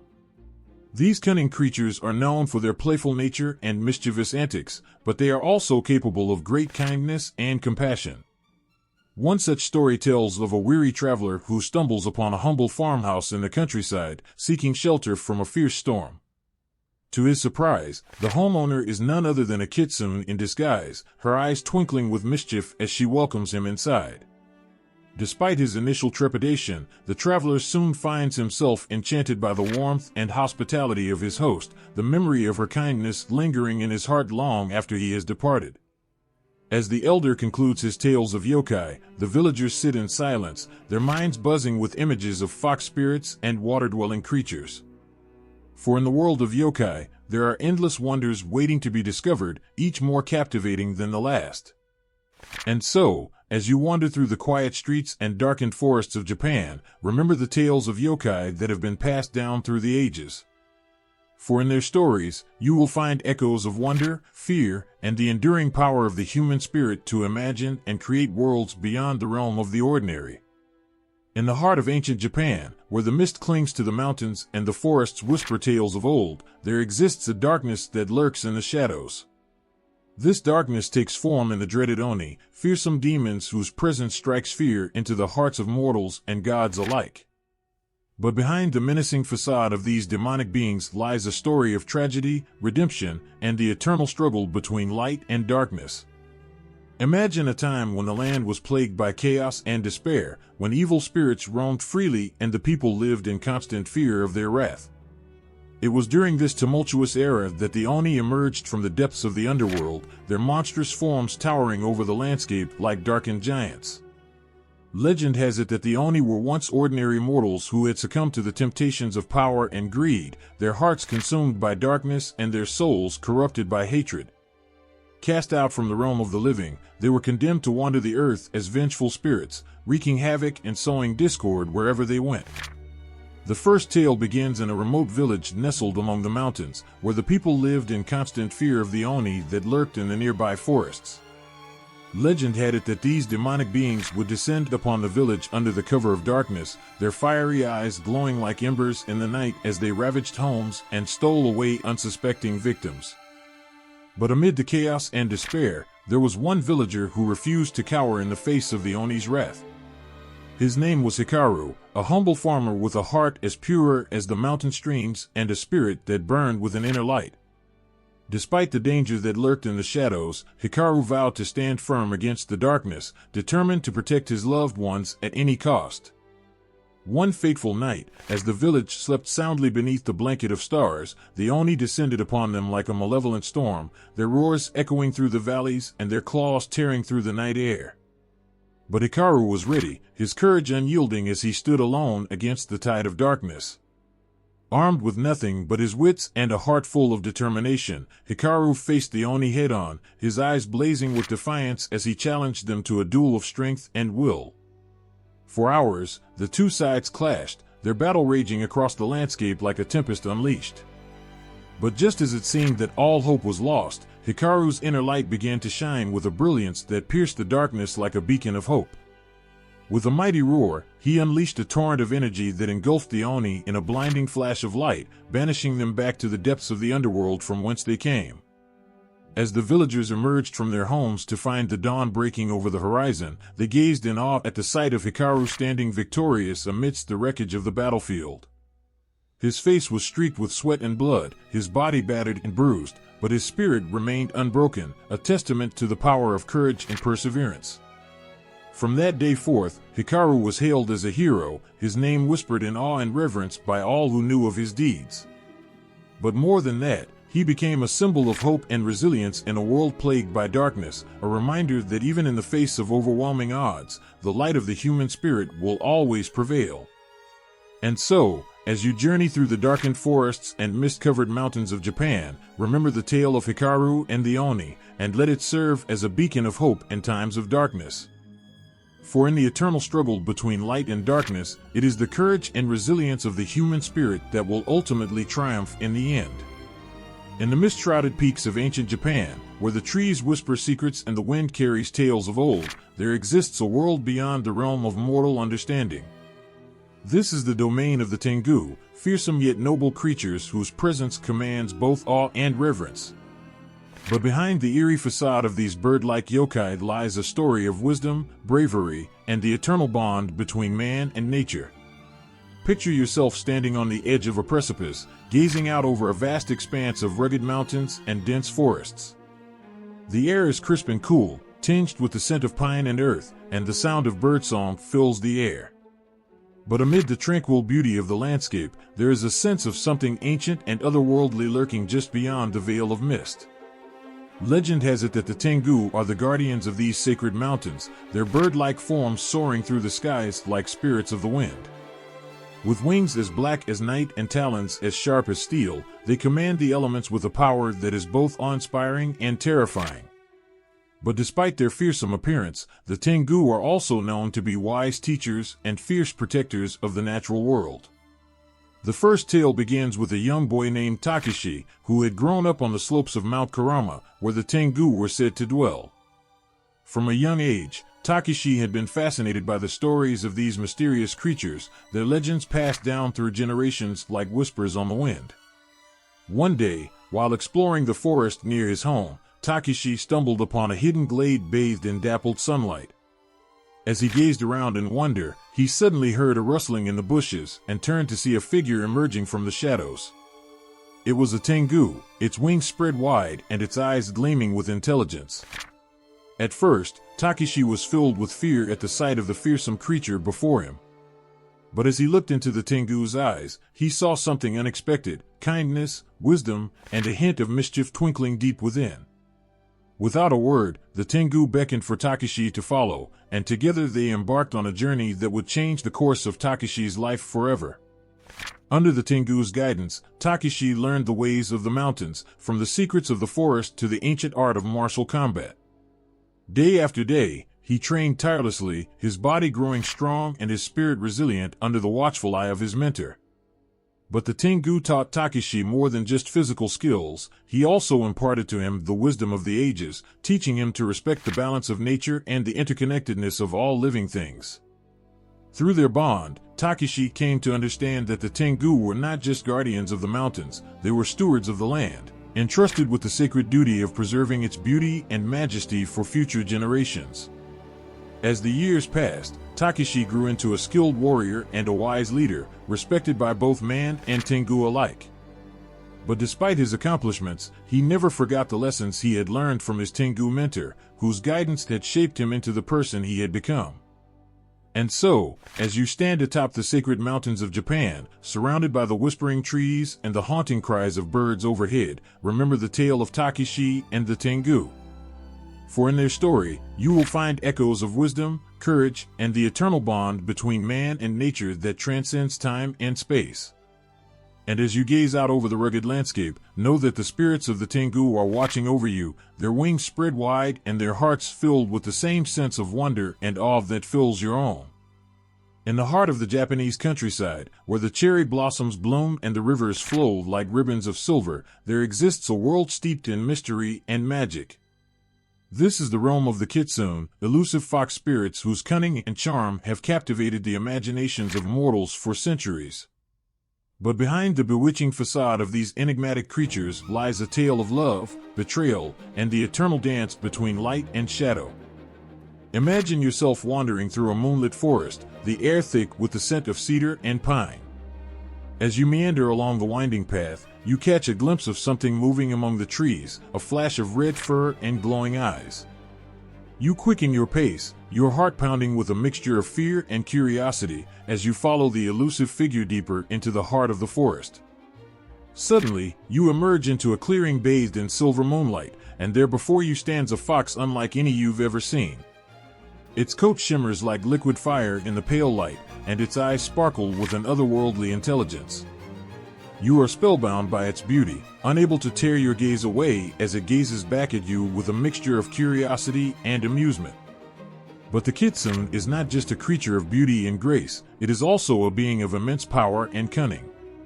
Legend has it that these fox spirits possess the ability to shapeshift into human form, their transformations as effortless as a ripple on a pond. With their otherworldly charm and supernatural abilities, they are able to bewitch unsuspecting mortals and lead them astray with promises of love and fortune. The first tale begins with a young woman named Aiko, whose life was forever changed when she encountered a kitsune in the guise of a handsome traveler. From the moment their eyes met, Aiko was ensnared by the fox spirit's beguiling charm, her heart fluttering with a mixture of desire and apprehension. As the days turned into weeks, Aiko found herself falling deeper and deeper under the kitsune's spell, unable to resist the pull of its magnetic presence. But as she basked in the warmth of its affection, she couldn't shake the feeling that something was amiss, that there was more to this mysterious stranger than met the eye. It wasn't until one fateful night, as Aiko lay sleeping in the arms of her beloved, that she discovered the truth about the kitsune's identity. In a flash of blinding light, the fox spirit revealed its true form, its eyes glowing with a mixture of mischief and sorrow. Aiko watched in horror as the kitsune confessed its love for her, but also its inability to remain in human form forever. Heartbroken and betrayed, Aiko fled into the night, her world shattered by the revelation of the kitsune's deception. But even as she mourned the loss of her love, she couldn't shake the memory of the fleeting moments they had shared, the laughter and the tears, the joy and the pain. As the years passed, Aiko found solace in the beauty of the natural world, the whispering wind and the rustling leaves a balm for her wounded soul. And though she never forgot the kitsune who had stolen her heart, she also came to understand that love, like the shifting seasons, is as fleeting as the cherry blossoms that bloom in spring. And so, as you wander through the moonlit forests and mist-covered mountains of Japan, remember the tale of Aiko and the kitsune. For in their story, you will find echoes of longing and loss, of love and redemption, and of the eternal dance between light and shadow that shapes our lives in ways we can never truly comprehend. In the stillness of the night, when the world sleeps and the shadows grow long, there exists a realm where the boundary between the living and the dead becomes blurred. This is the domain of the Yurei, restless spirits whose presence lingers in the darkness like whispers on the wind.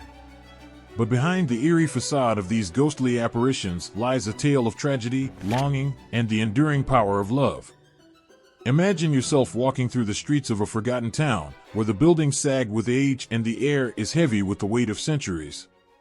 As you wander through the deserted alleyways, you catch sight of a figure standing in the shadows, its form flickering like a candle in the night. You pause, your heart pounding with a mixture of fear and curiosity, as the figure draws closer, its eyes gleaming with an otherworldly light. The first tale begins with a young woman named Imiko, whose life was forever changed when she encountered a Yurei haunting the ruins of an ancient temple.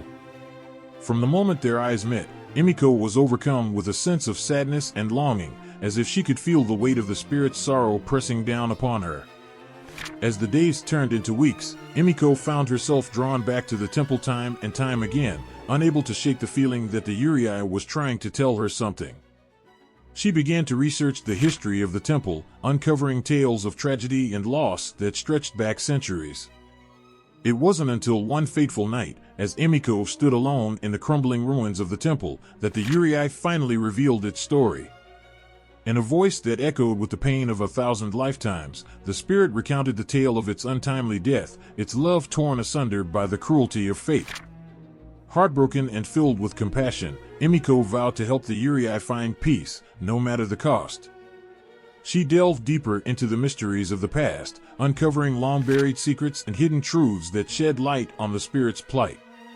Together, Imiko and the Yurei embarked on a journey of redemption and forgiveness, confronting the demons of the past and laying to rest the ghosts that had haunted them both for so long. And though their path was fraught with danger and uncertainty, they remained steadfast in their determination to find peace amidst the chaos of the world. As the years passed, Imiko and the Yurei became inseparable, their bond growing stronger with each passing day. And though they knew that their time together was fleeting, they cherished every moment they shared, knowing that their love would endure long after they had parted ways. And so, as you stand in the shadow of the ancient temple, surrounded by the whispers of the past and the echoes of forgotten souls, remember the tale of Imiko and the Yurei. For in their story, you will find echoes of longing and loss, of love and redemption, and of the eternal dance between light and shadow that shapes our lives in ways we can never truly comprehend. In the mists of ancient Japan, when the world was but a void and chaos reigned supreme, there existed two divine beings whose love and sacrifice would shape the very fabric of existence. This is the tale of Izanagi and Izanami, the creators of the world, whose journey together would lead them to the heights of ecstasy and the depths of despair. Imagine yourself standing on the edge of the universe, gazing out into the abyss where nothingness stretches as far as the eye can see. In the midst of this vast emptiness, two figures emerge, their forms radiant with divine light and power. They are Izanagi and Izanami, the gods of creation, whose love for each other burns brighter than the sun. Their story begins in the swirling chaos of the primordial void, where Izanagi and Izanami first laid eyes upon each other and felt the stirrings of love awaken within their hearts. With a touch of their hands, they ignited the spark of creation, and from their union, the islands of Japan were born, rising from the depths of the sea like jewels in the sun. But their joy was short-lived, for tragedy soon struck when Izanami, the goddess of death, was consumed by the flames of the underworld. Heartbroken and consumed by grief, Izanagi vowed to journey to the land of the dead and rescue his beloved from the clutches of darkness. With determination in his heart and fire in his eyes, Izanagi descended into the depths of the underworld, his path lit by the glow of his divine essence. As he journeyed deeper and deeper into the darkness, he encountered countless trials and tribulations, each more daunting than the last. But Izanagi pressed on, fueled by the strength of his love and the knowledge that he would stop at nothing to be reunited with his beloved Izanami. And so, with each step he took, he grew closer to the heart of the underworld, where his true test awaited him.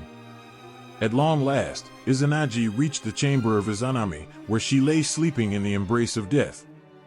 With tears streaming down his face, he called out to her, his voice echoing through the darkness like a beacon of hope. And to his astonishment, Izanami stirred from her slumber, her eyes fluttering open as she beheld the face of her beloved. With trembling hands, Izanagi reached out to Izanami, pulling her from the clutches of death and into his arms. And in that moment, the power of their love shattered the chains of darkness that bound them, filling the underworld with the light of their divine essence. Together, Izanagi and Izanami emerged from the depths of the underworld, their souls entwined in an eternal embrace. And as they returned to the world above, they brought with them the promise of new life and renewed hope, their love shining like a beacon in the darkness. And so, as you stand beneath the vast expanse of the sky, surrounded by the beauty of the natural world, remember the tale of Izanagi and Izanami. For in their story, you will find echoes of love and sacrifice, of triumph and tragedy, and of the eternal cycle of life and death that binds us all together in the tapestry of existence. Long ago, before the dawn of time, when the world was but a swirling chaos of darkness and light, there existed a divine couple whose love for each other would shape the very land beneath our feet.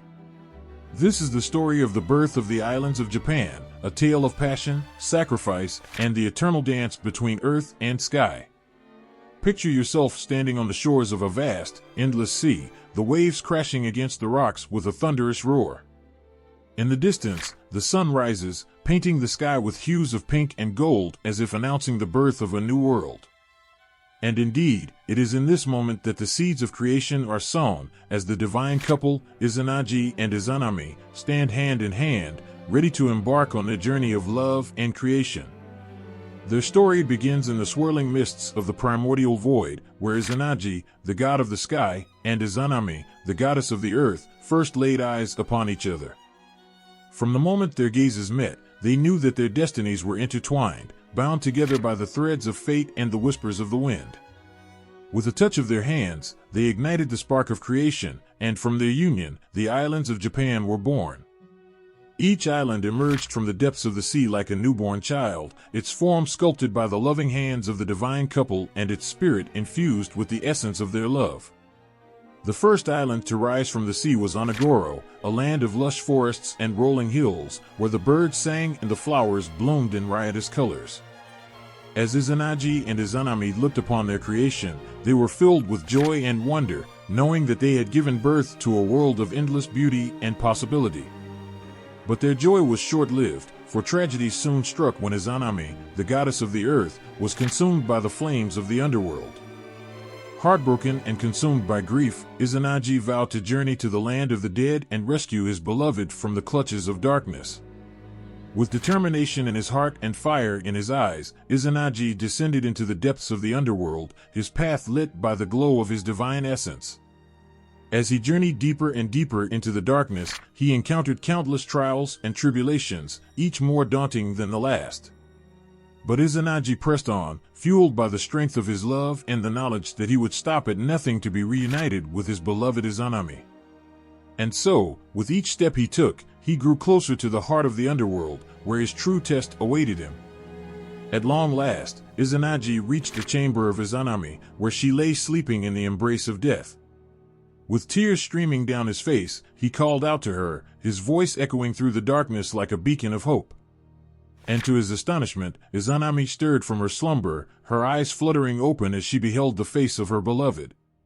With trembling hands, Izanagi reached out to Izanami, pulling her from the clutches of death and into his arms. And in that moment, the power of their love shattered the chains of darkness that bound them, filling the underworld with the light of their divine essence. Together, Izanagi and Izanami emerged from the depths of the underworld, their souls entwined in an eternal embrace. And as they returned to the world above, they brought with them the promise of new life and renewed hope, their love shining like a beacon in the darkness. And so, as you stand beneath the vast expanse of the sky, surrounded by the beauty of the natural world, remember the tale of Izanagi and Izanami. For in their story, you will find echoes of love and sacrifice, of triumph and tragedy, and of the eternal cycle of life and death that binds us all together in the tapestry of existence. Close your eyes and imagine a world bathed in the soft glow of dawn, where the whispers of the wind mingle with the rustle of leaves and the gentle murmur of flowing rivers. In this tranquil landscape, there exists a tapestry of divine beings and natural wonders, woven together in a symphony of creation that spans the breadth of time itself. This is the story of how the deities and the natural world came to be, a tale of wonder, awe, and the eternal dance between the seen and the unseen. It all began in the depths of the cosmic void, where the primordial forces of creation lay dormant, waiting to be awakened by the touch of divine inspiration. From the swirling chaos emerged the first of the gods, their forms bathed in the radiance of pure energy and their hearts filled with the spark of life. Among these celestial beings were the mighty kami, or gods, whose power and wisdom shaped the very fabric of existence. From the god of the sun to the goddess of the moon, from the spirits of the mountains to the guardians of the forests, each deity played a vital role in the grand tapestry of creation, weaving together the threads of life and death, light and darkness, in a harmonious dance that spanned the heavens and the earth. But the creation of the deities was only the beginning, for with their divine presence came the birth of the natural world. From the breath of the wind to the crash of the waves, from the bloom of the flowers to the roar of the thunderstorm, each aspect of the natural world was infused with the essence of the gods, their power and majesty reflected in every leaf, every rock, every drop of water. The kami breathed life into the mountains, shaping them into towering peaks that reached up to touch the sky. They whispered secrets to the rivers, guiding them on their journey from source to sea. They danced with the trees, their branches swaying in time with the rhythm of the earth. But perhaps the most wondrous creation of all was humanity, born from the union of the divine and the mortal, their spirits entwined in a delicate balance of light and shadow. For it was the kami who bestowed upon humanity the gift of consciousness, the ability to think, feel, and create, and in return, humanity worshipped the kami, offering prayers and sacrifices in gratitude for their blessings. As the centuries passed, the bond between the deities and the natural world grew stronger, their destinies intertwined in an eternal cycle of birth, death, and rebirth. And though the world may change and evolve, the spirit of creation lives on, a testament to the enduring power of love, beauty, and the divine spark that resides within us all. And so, as you stand beneath the vast expanse of the sky, surrounded by the beauty of the natural world, remember the story of the creation of deities and the natural world. For in their tale, you will find echoes of wonder and awe, of beauty and majesty, and of the eternal dance between the seen and the unseen that shapes our lives in ways we can only begin to imagine. Once upon a time, in the celestial realm of Takamagara, there dwelled a radiant goddess whose light illuminated the heavens and brought warmth to the hearts of all who beheld her. Her name was Amaterasu, the goddess of the sun, whose golden rays danced across the sky like ribbons of fire, filling the world with life and vitality. But behind the dazzling facade of her divine radiance lay a story of darkness, betrayal, and the eternal struggle between light and shadow. It was a time of great turmoil in the celestial realm, as the forces of chaos and discord threatened to engulf the world in darkness. Amidst the chaos, Amaterasu's brother, Susanoo, the tempestuous god of storms, had fallen into a spiral of despair and anger, his heart consumed by bitterness and resentment. In his rage, Susanoo lashed out against his fellow gods, wreaking havoc and destruction wherever he went. Fearing for the safety of the celestial realm, the other gods implored Amaterasu to intervene and bring an end to Susanoo's rampage. With a heavy heart, Amaterasu descended from the heavens and confronted her brother, hoping to quell the storm of his fury and restore peace to the world. But Susanoo was consumed by his own darkness, his heart closed off to the light of reason and compassion. In a fit of rage, he challenged Amaterasu to a contest of divine power, determined to prove himself superior to his sister in every way. And so, the two siblings faced off in a titanic battle of wills, their powers clashing like thunder and lightning in the night sky. For days, the heavens raged with their fury, as the gods looked on in sorrow and despair, powerless to intervene in the conflict that threatened to tear the world asunder. But despite her brother's relentless onslaught, Amaterasu refused to give in to despair. With every blow, she rose stronger and more resolute, her spirit burning with a fierce determination to protect the world she loved.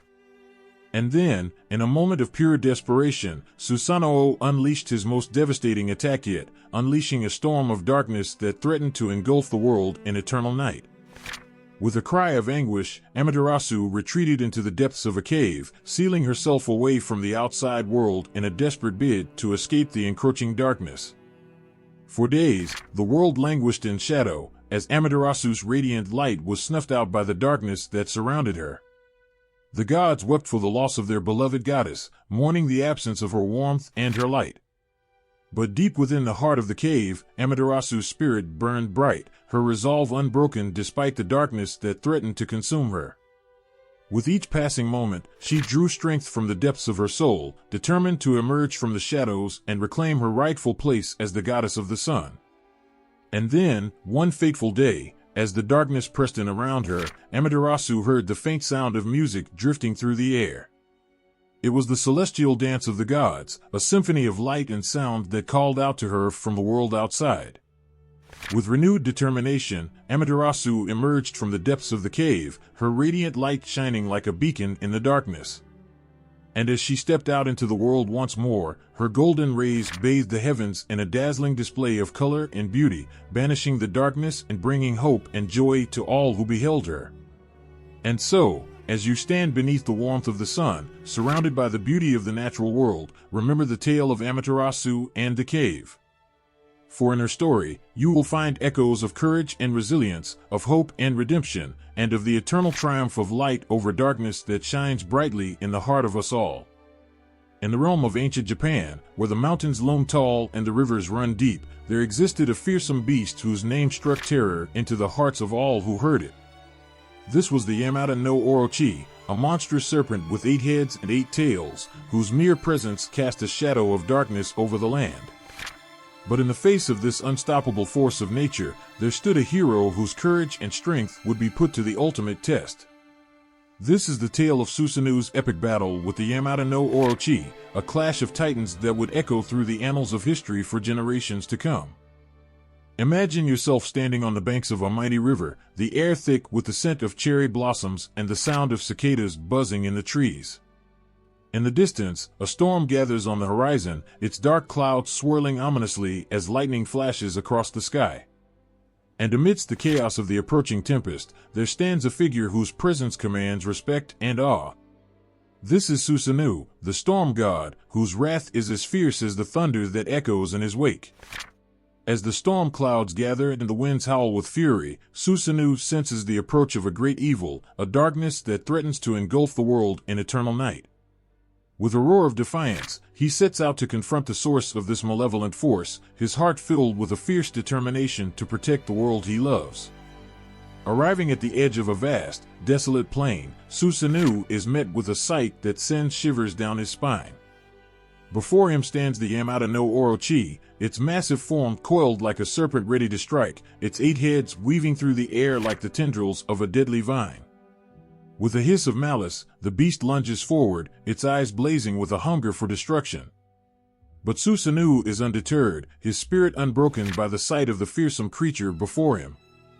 With a mighty roar, he charges into battle, his sword flashing in the darkness as he strikes out at the serpent with all his might. Each blow is met with a deafening roar from the beast, its head snapping and writhing in a frenzy of rage and desperation.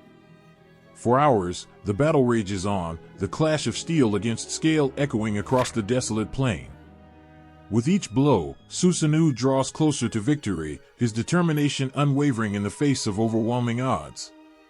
But just as it seems that the tide of battle has turned in his favor, the Yamata no Orochi unleashes its most devastating attack yet. a torrent of fire and brimstone that threatens to consume everything in its path.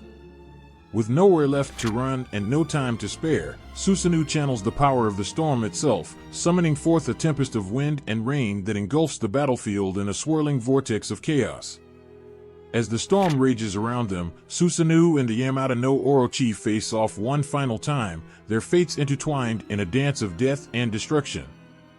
And then, with a final, thunderous roar, Susanoo delivers the decisive blow, his sword piercing the heart of the beast with a flash of blinding light.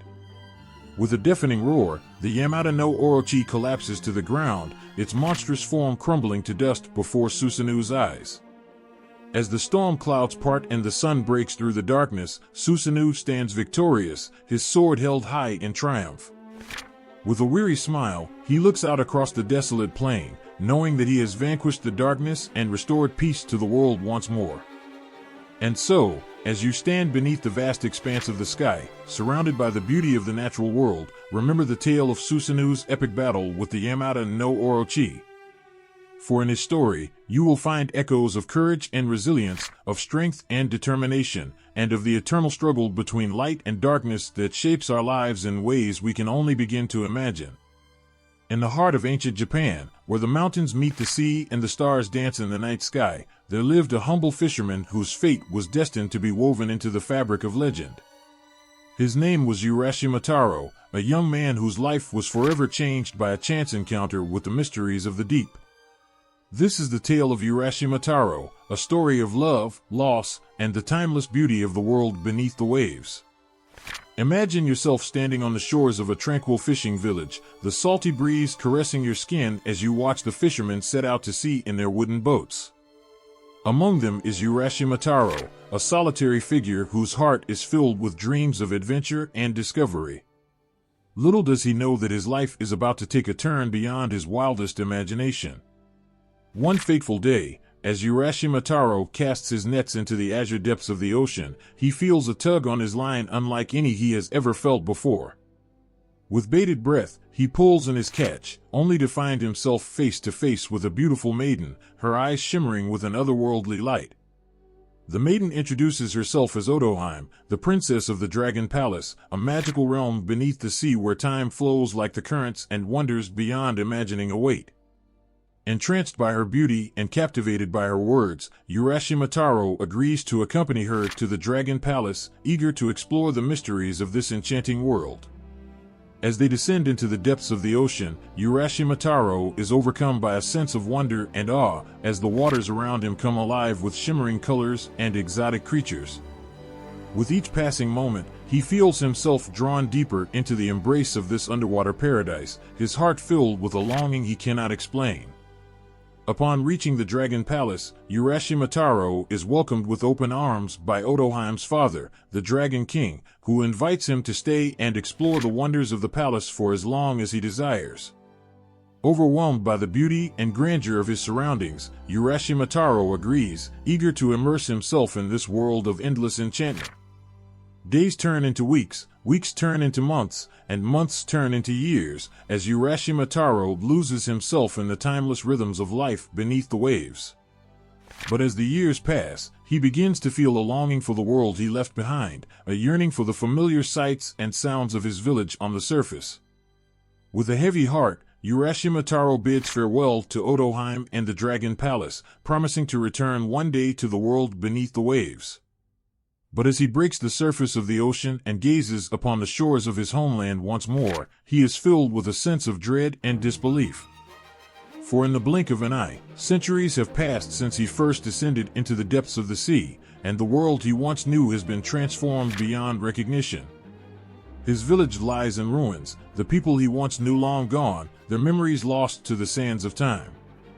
Heartbroken and alone, Urashimataro realizes that he can never return to the life he left behind, that he is forever bound to wander the earth as a solitary soul adrift in the currents of time. And so, with a heavy heart and tears in his eyes, he sets out once more into the unknown, his fate forever intertwined with the mysteries of the deep. And so, as you stand beneath the vast expanse of the sky, surrounded by the beauty of the natural world, remember the tale of Urashimataro. For in his story, you will find echoes of love and longing, of adventure and discovery, and of the timeless beauty of the world beneath the waves that calls out to us all. In the heart of rural Japan, nestled among the rolling hills and fertile fields, there lived a kind and gentle couple whose hearts longed for a child to call their own. Day after day, they prayed to the heavens for a miracle, their hopes fading with each passing season. Little did they know that their prayers were about to be answered in the most unexpected of ways. One warm summer's day, as the sun bathed the land in its golden light, the couple set out to tend to their fields, their hearts heavy with sorrow. But as they worked, they heard a rustling sound coming from the nearby grove of peach trees, as if the very earth itself were whispering secrets to the wind. Curious, the couple approached the grove, their eyes widening in amazement as they beheld a sight that would change their lives forever. Hanging from the branches of the largest peach tree was a single, perfect peach, its skin as soft and rosy as the blush of a newborn's cheek. With trembling hands, the couple plucked the peach from the tree, their hearts filled with wonder and disbelief. But as they held the peach in their hands, they felt a strange warmth radiating from within, as if the very essence of life itself resided within its juicy flesh. And then, in a moment of pure magic, the peach split open with a crack, revealing a sight that took their breath away. Inside the peach lay a tiny baby boy, his skin as pink as the petals of a cherry blossom, his eyes as bright as the stars in the night sky. Overwhelmed with joy and gratitude, the couple took the baby boy into their arms, their hearts overflowing with love for the miraculous gift that had been bestowed upon them. And as they cradled him close, they knew that he was destined for greatness, a beacon of hope and light in a world filled with darkness and despair. They named the boy Amaterasu, which means peach boy, in honor of the miraculous fruit from which he had sprung. From that day forth, Amaterasu became the pride and joy of the village, his laughter ringing out like the sweetest melody, his smile lighting up the darkest of nights. But as Amaterasu grew older, he became aware of the challenges facing his village, the threat of evil lurking just beyond the horizon. Determined to protect those he loved, Amaterasu set out on a journey to confront the forces of darkness and restore peace to the land. Armed with nothing but his courage and his wits, Amaterasu embarked on a perilous quest to vanquish the demons that plagued the countryside. Along the way, he encountered 3 faithful companions, a dog, a monkey, and a pheasant, each with their own unique skills and strengths. Together, Amaterasu and his companions faced countless trials and tribulations, battling fierce demons and overcoming impossible odds. But with each victory, they grew stronger and more determined, their bond of friendship unbreakable in the face of adversity. And then, at long last, they reached the heart of the demon's lair, a dark and forbidding fortress nestled deep within the mountains. With a roar of defiance, Amaterasu and his companions charged into battle, their hearts filled with courage and determination. For hours, the battle raged on, the clash of steel against steel echoing through the cavernous halls of the fortress. But in the end, it was Amaterasu's unwavering spirit and his belief in the power of love and friendship that carried the day, as the demons were vanquished and peace was restored to the land once more. And so, as you stand beneath the vast expanse of the sky, surrounded by the beauty of the natural world, remember the tale of Amaterasu. For in his story, you will find echoes of courage and determination, of love and friendship, and of the timeless power of the human spirit to overcome even the greatest of challenges. Close your eyes and imagine yourself walking through the streets of a bustling Japanese town, the air alive with the scent of cherry blossoms and the sound of laughter and music filling the air. Around you, colorful banners flutter in the breeze, and lanterns cast a warm, golden glow on the faces of the revelers as they dance and sing in celebration of life and tradition. This is the magic of Japanese festivals and rituals, a tapestry of culture and heritage woven into the very fabric of daily life. In the heart of summer, when the sun hangs high in the sky and the world is bathed in the warmth of its golden rays, the people of Japan come together to celebrate one of the most beloved and cherished festivals of all, the Tanabata Festival. Legend has it that on this day, the 2 star-crossed lovers, Oraheim and Hikoboshi, are reunited in the heavens, their love transcending time and space to shine brightly for all to see. And so, across the country, People write their wishes on strips of colorful paper and hang them from bamboo branches, hoping that their dreams will be carried up to the heavens on the wings of the wind. But the Tanabata festival is just one of many festivals that grace the Japanese calendar throughout the year, each one more vibrant and colorful than the last. From the dazzling displays of fireworks that light up the sky during the Summer Obon Festival to the solemn rituals of the New Year's celebrations, Japanese festivals are a testament to the enduring spirit of community and camaraderie that binds the people together. And then there are the rituals, ancient traditions passed down through generations, each one a window into the soul of Japan itself. Take, for example, the solemn beauty of the tea ceremony, where every movement is a graceful dance and every gesture a reflection of inner peace and harmony. Or consider the art of flower arranging, where simple blooms are transformed into works of art that capture the fleeting beauty of nature itself. But perhaps the most awe-inspiring of all Japanese rituals is the ancient art of sumo wrestling, where mighty warriors clad in loincloths and sweat glisten in the sun as they grapple and strain against one another in a test of strength and skill. For centuries, sumo wrestling has been more than just a sport. It is a sacred ritual, a form of spiritual communion that connects the wrestlers with the gods themselves. As the sun sets and the stars begin to twinkle in the night sky, the people of Japan gather around bonfires and lanterns, their faces illuminated by the warm glow of the flames. And as they dance and sing and feast together, they are reminded of the power of community and tradition to bring joy and meaning to their lives.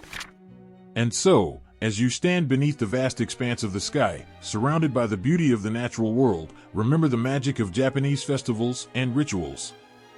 For in their celebration of life and tradition, you will find echoes of joy and laughter, of love and camaraderie, and of the timeless beauty of the human spirit to find meaning and purpose in even the simplest of gestures.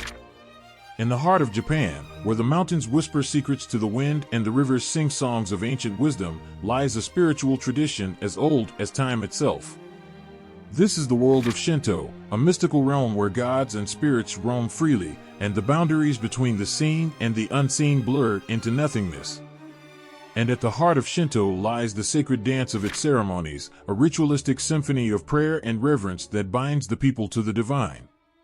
Imagine yourself standing before the gates of a grand Shinto shrine, its wooden beams weathered by centuries of wind and rain, its towering torii gate marking the threshold between the mundane and the divine. As you step inside, you feel a sense of reverence wash over you, as if you are stepping into a world untouched by time. The air is alive with the sound of chanting and drumming, the rhythmic beat echoing through the halls of the shrine like the heartbeat of the earth itself. Around you, priests clad in flowing robes move with grace and purpose, their movements as precise as the ticking of a clock. This is a Shinto ceremony, a sacred rite that seeks to honor the gods and spirits that inhabit the natural world. From the majestic kami, or gods, of the mountains and forests to the humble spirits that dwell in every tree and rock, Shinto teaches that all things possess a divine essence worthy of reverence and respect. One of the most awe-inspiring aspects of Shinto ceremonies is the traditional dance known as kagura, a ritualistic performance that seeks to channel the energy and presence of the gods into the physical world. As the dancers move with fluid grace and precision, their movements tell stories of creation and destruction, of love and sacrifice, weaving together the threads of myth and legend into a tapestry of divine beauty. But Shinto ceremonies are not just about spectacle and performance, they are also deeply personal and meaningful experiences for those who participate. Whether it's a simple prayer for health and prosperity or a more elaborate ritual to honor a specific deity, each ceremony is an opportunity for individuals to connect with the divine and seek guidance and solace in times of need. One of the most poignant examples of this is the tradition of amakuji, or fortune-telling, where worshippers draw a slip of paper from a sacred box and receive a message from the gods. Whether the message is one of good fortune or bad, worshippers accept it with humility and gratitude, knowing that it is a reflection of the divine will. But perhaps the most profound aspect of Shinto ceremonies is their ability to bring people together in a spirit of unity and harmony. As worshippers gather to pay homage to the gods and spirits, they are reminded of the interconnectedness of all things and the importance of living in harmony with the natural world. And so, as you stand before the gates of a grand Shinto shrine, surrounded by the sights and sounds of the sacred dance, remember the beauty and power of Shinto ceremonies. For in their reverence, you will find echoes of the divine, and the timeless wisdom of a tradition that has guided the people of Japan for centuries. In the heart of Japan, where the seasons paint the landscape in hues of gold and crimson, there exists a tradition as colorful and vibrant as the cherry blossoms that bloom in spring.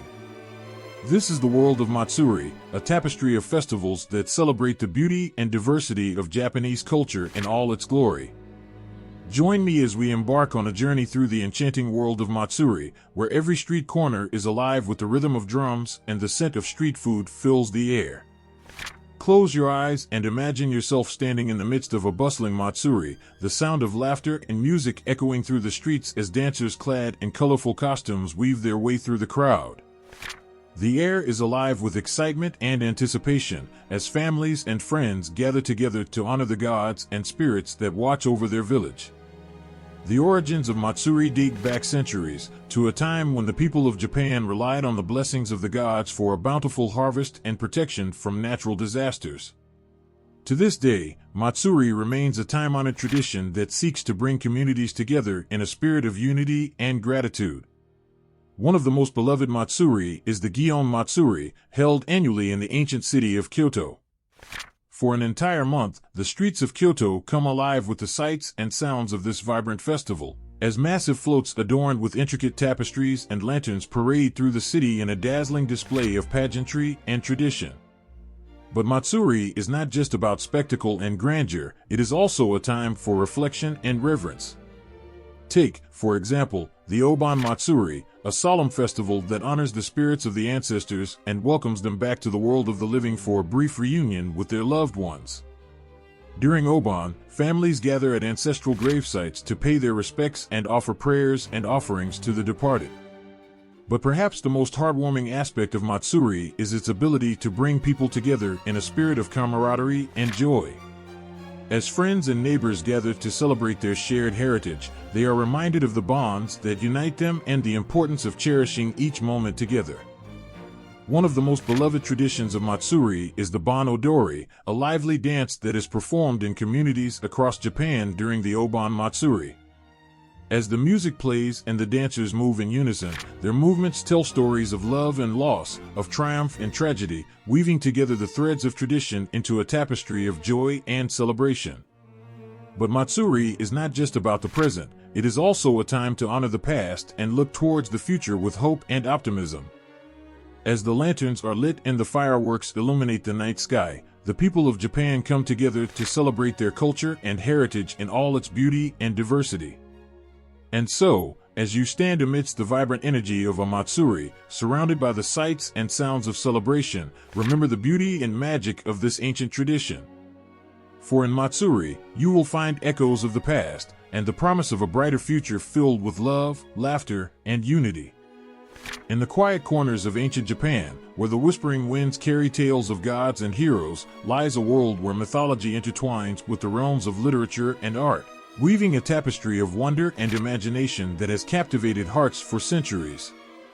Join me on a journey as we delve into the depths of Japanese mythology's profound influence on the realms of literature and art, where every brushstroke and every word is infused with the essence of the divine. Close your eyes and envision yourself standing in a serene garden, surrounded by cherry blossoms in full bloom and the tranquil melody of a flowing stream. Here, in this idyllic setting, lies the inspiration for one of Japan's most revered literary traditions, haiku poetry. With just a few simple words, haiku poets capture the fleeting beauty of nature and the profound truths of existence, drawing inspiration from the myths and legends that have shaped the Japanese psyche for centuries. Consider, for example, the timeless tale of Izanagi and Izanami, the divine couple who gave birth to the islands of Japan. In the hands of a skilled poet, their story becomes a meditation on the cyclical nature of life and death, a reflection on the eternal dance of creation and destruction that lies at the heart of existence. But it is not only in poetry that the influence of Japanese mythology can be felt, it also permeates the world of literature, from classic works of fiction to modern-day novels and manga. Take, for instance, the epic tale of the Genji Monogatari, often considered the world's first novel. Set against the backdrop of the Heian period, this sprawling saga of love and betrayal draws heavily from the rich tapestry of Japanese mythology, weaving together themes of destiny and redemption in a mesmerizing tapestry of words.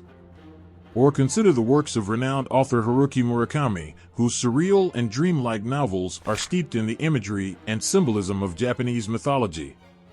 In works such as Kafka on the Shore and 1Q84, Murakami explores themes of identity and consciousness through the lens of mythical creatures and divine beings, blurring the line between reality and fantasy in a way that is both haunting and mesmerizing. But perhaps the most striking example of Japanese mythology's influence on literature can be found in the works of legendary filmmaker Hayao Miyazaki. In his iconic animated films such as Spirited Away and Princess Mononoke, Miyazaki draws inspiration from a rich tapestry of Japanese folklore and mythology, crafting fantastical worlds filled with spirits and demons, gods and heroes. Through his masterful storytelling and breathtaking animation, Miyazaki invites audiences to embark on a journey into the heart of Japanese culture, where ancient traditions and timeless truths converge in a kaleidoscope of wonder and imagination. And then there is the world of art, where the influence of Japanese mythology can be seen in every brushstroke and every sculpture. From the elegant woodblock prints of ukiyo-e masters such as Hokusai and Hiroshige to the intricate sculptures of Buddhist deities that adorn temples and shrines across Japan, mythology serves as a wellspring of inspiration for artists seeking to capture the essence of the divine in their work. Consider, for example, the iconic image of the Great Wave off Kanagawa, immortalized in Hokusai's woodblock print of the same name. Here, amidst the towering crest of a monstrous wave, lies a scene of epic drama and intensity as a lone fishing boat struggles against the awesome power of the sea. In this image, we see echoes of the ancient myths of Ryujin, the dragon god of the sea, whose tempestuous wrath is said to be capable of conjuring waves of immense size and power.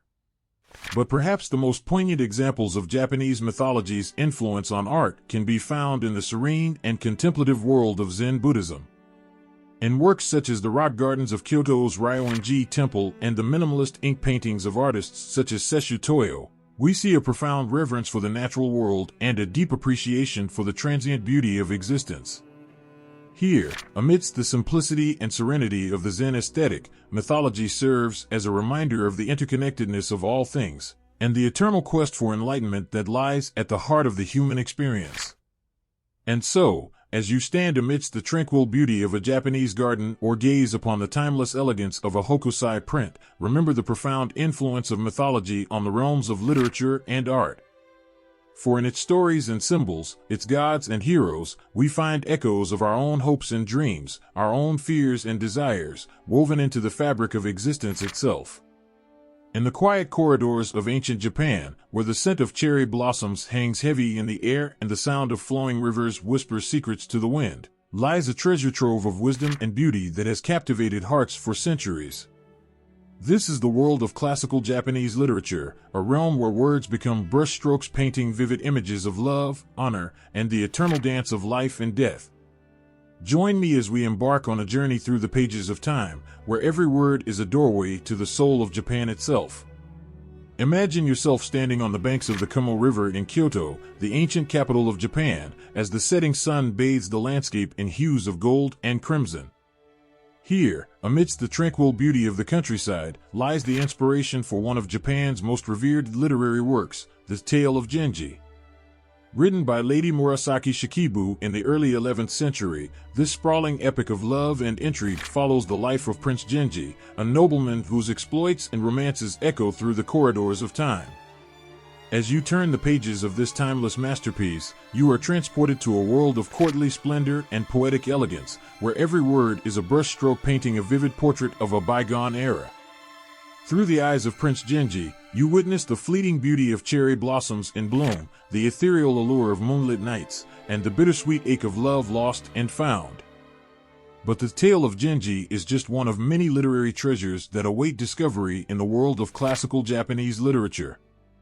Consider, for example, the haunting beauty of the tales of Haika, an epic saga of war and betrayal that chronicles the rise and fall of the Terra clan during the late 12th century. Through its vivid imagery and poignant storytelling, the tales of Haika offer a glimpse into the tumultuous history of medieval Japan, where honor and loyalty are tested in the crucible of battle and the flames of war. And then there are the timeless poems of the Menyoshu, Japan's oldest anthology of poetry, which dates back to the 8th century.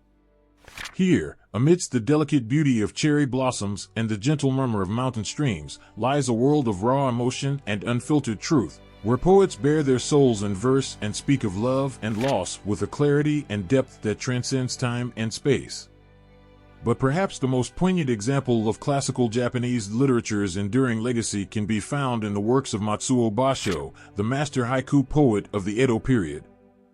In just a few simple words, Basho captures the essence of the natural world and the human experience, drawing inspiration from the fleeting beauty of cherry blossoms, the sound of a frog jumping into a pond, or the sight of a solitary crow perched on a bare tree branch. Consider, for example, Basho's famous haiku. An old silent pond. A frog jumps into the pond. Asterisk splash. Silence again, asterisk. In these 17 syllables, Basho paints a vivid picture of the natural world and invites readers to contemplate the deeper truths of existence, the cycle of life and death, the impermanence of all things, and the eternal quest for meaning and purpose. And so, as you journey through the pages of classical Japanese literature, remember the timeless echoes of the past that linger in every word and every verse. For in these stories and poems, you will find a reflection of the human experience, its joys and sorrows, its triumphs and tribulations, woven into the fabric of existence itself. Imagine yourself lost in a bustling cityscape, neon lights flickering overhead as a cool breeze whispers through the streets. Here, amidst the hustle and bustle of modern life, lies a vibrant world where fantasy and reality collide in a kaleidoscope of color and imagination. This is the realm of manga and anime, where ancient myths and legends are reborn in dazzling new forms, captivating audiences around the globe with their spellbinding tales of adventure and wonder. Join me as we embark on a journey through the dynamic landscape of modern manga and anime adaptations, where every panel and every frame is a gateway to the infinite possibilities of the imagination. Our journey begins in the quiet confines of a Tokyo bookstore, where rows upon rows of colorful manga line the shelves like treasures waiting to be discovered. Here, amidst the pages of these graphic novels, lie modern interpretations of ancient myths and legends that have been passed down through generations. From the epic battles of gods and demons to the tender romances of star-crossed lovers, manga artists breathe new life into age-old stories, infusing them with a fresh perspective and contemporary flair. Consider, for example, the legendary tale of Naruto, a young ninja with dreams of becoming the strongest warrior in his village. Through the pages of this beloved manga series, readers are transported to a world of ninjutsu and adventure, where Naruto and his friends embark on a journey to save their village from destruction and fulfill their destinies as heroes. With its captivating storyline and dynamic artwork, Naruto has become a cultural phenomenon, inspiring a generation of fans around the world and proving that the power of myth and legend knows no bounds. But it is not only in manga that the influence of Japanese mythology can be felt, it also permeates the world of anime, where larger-than-life characters and epic battles come to life on the screen. Consider, for example, the timeless classic Sailor Moon, which follows the adventures of a group of teenage girls who transform into magical warriors to defend the Earth from evil forces. With its empowering message of friendship and bravery, Sailor Moon has captured the hearts of audiences around the world and inspired countless imitators and adaptations. And then there are the modern retellings of classic myths and legends that have taken the anime world by storm, such as Attack on Titan, a dark and gritty tale of humanity's struggle for survival against giant, man-eating monsters. Inspired by the ancient legends of giants and titans that have been passed down through the ages, Attack on Titan offers a fresh take on the age-old theme of good versus evil, exploring complex themes of morality and identity in a world on the brink of destruction. But perhaps the most poignant example of modern manga and anime adaptations can be found in the works of Studio Ghibli, the legendary animation studio behind such classics as My Neighbor Totoro and Spirited Away. With its breathtaking animation and heartfelt storytelling, Studio Ghibli has brought to life some of Japan's most beloved myths and legends, captivating audiences of all ages with its timeless tales of magic and wonder. Consider, for example, Princess Mononoke, a sweeping epic that explores the conflict between humanity and nature in a world populated by gods and spirits. Through its stunning visuals and richly drawn characters, Princess Mononoke offers a powerful meditation on the interconnectedness of all things and the importance of living in harmony with the natural world. With its haunting beauty and timeless themes, Princess Mononoke stands as a testament to the enduring power of myth and legend to inspire and enchant audiences of all ages.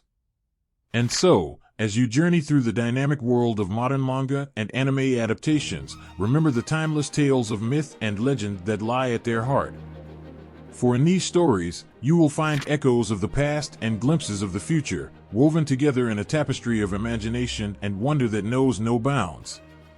Close your eyes and imagine standing before the majestic gates of a Shinto shrine, its towering torii gate beckoning you into a world of wonder and reverence. As you step through the threshold, you are enveloped in a symphony of architectural beauty, where every column and every arch tells a story of gods and heroes, of myths and legends that have echoed through the ages. Welcome to the enchanting realm of mythological motifs in architecture and sculpture, where the divine meets the mundane in a breathtaking display of creativity and craftsmanship. Join me as we embark on a journey through time and space, exploring the wonders of ancient temples, majestic palaces, and sacred shrines adorned with the symbols and imagery of Japanese mythology. Our journey begins in the ancient city of Nara, where the great Buddha of Todaiji Temple stands as a testament to the enduring power of myth and legend. Cast in bronze and standing over 50 feet tall, the great Buddha is a marvel of engineering and artistry, its serene expression and graceful posture embodying the essence of enlightenment and compassion. As you gaze upon its majestic form, you can't help but feel a sense of awe and wonder at the craftsmanship and devotion that went into its creation.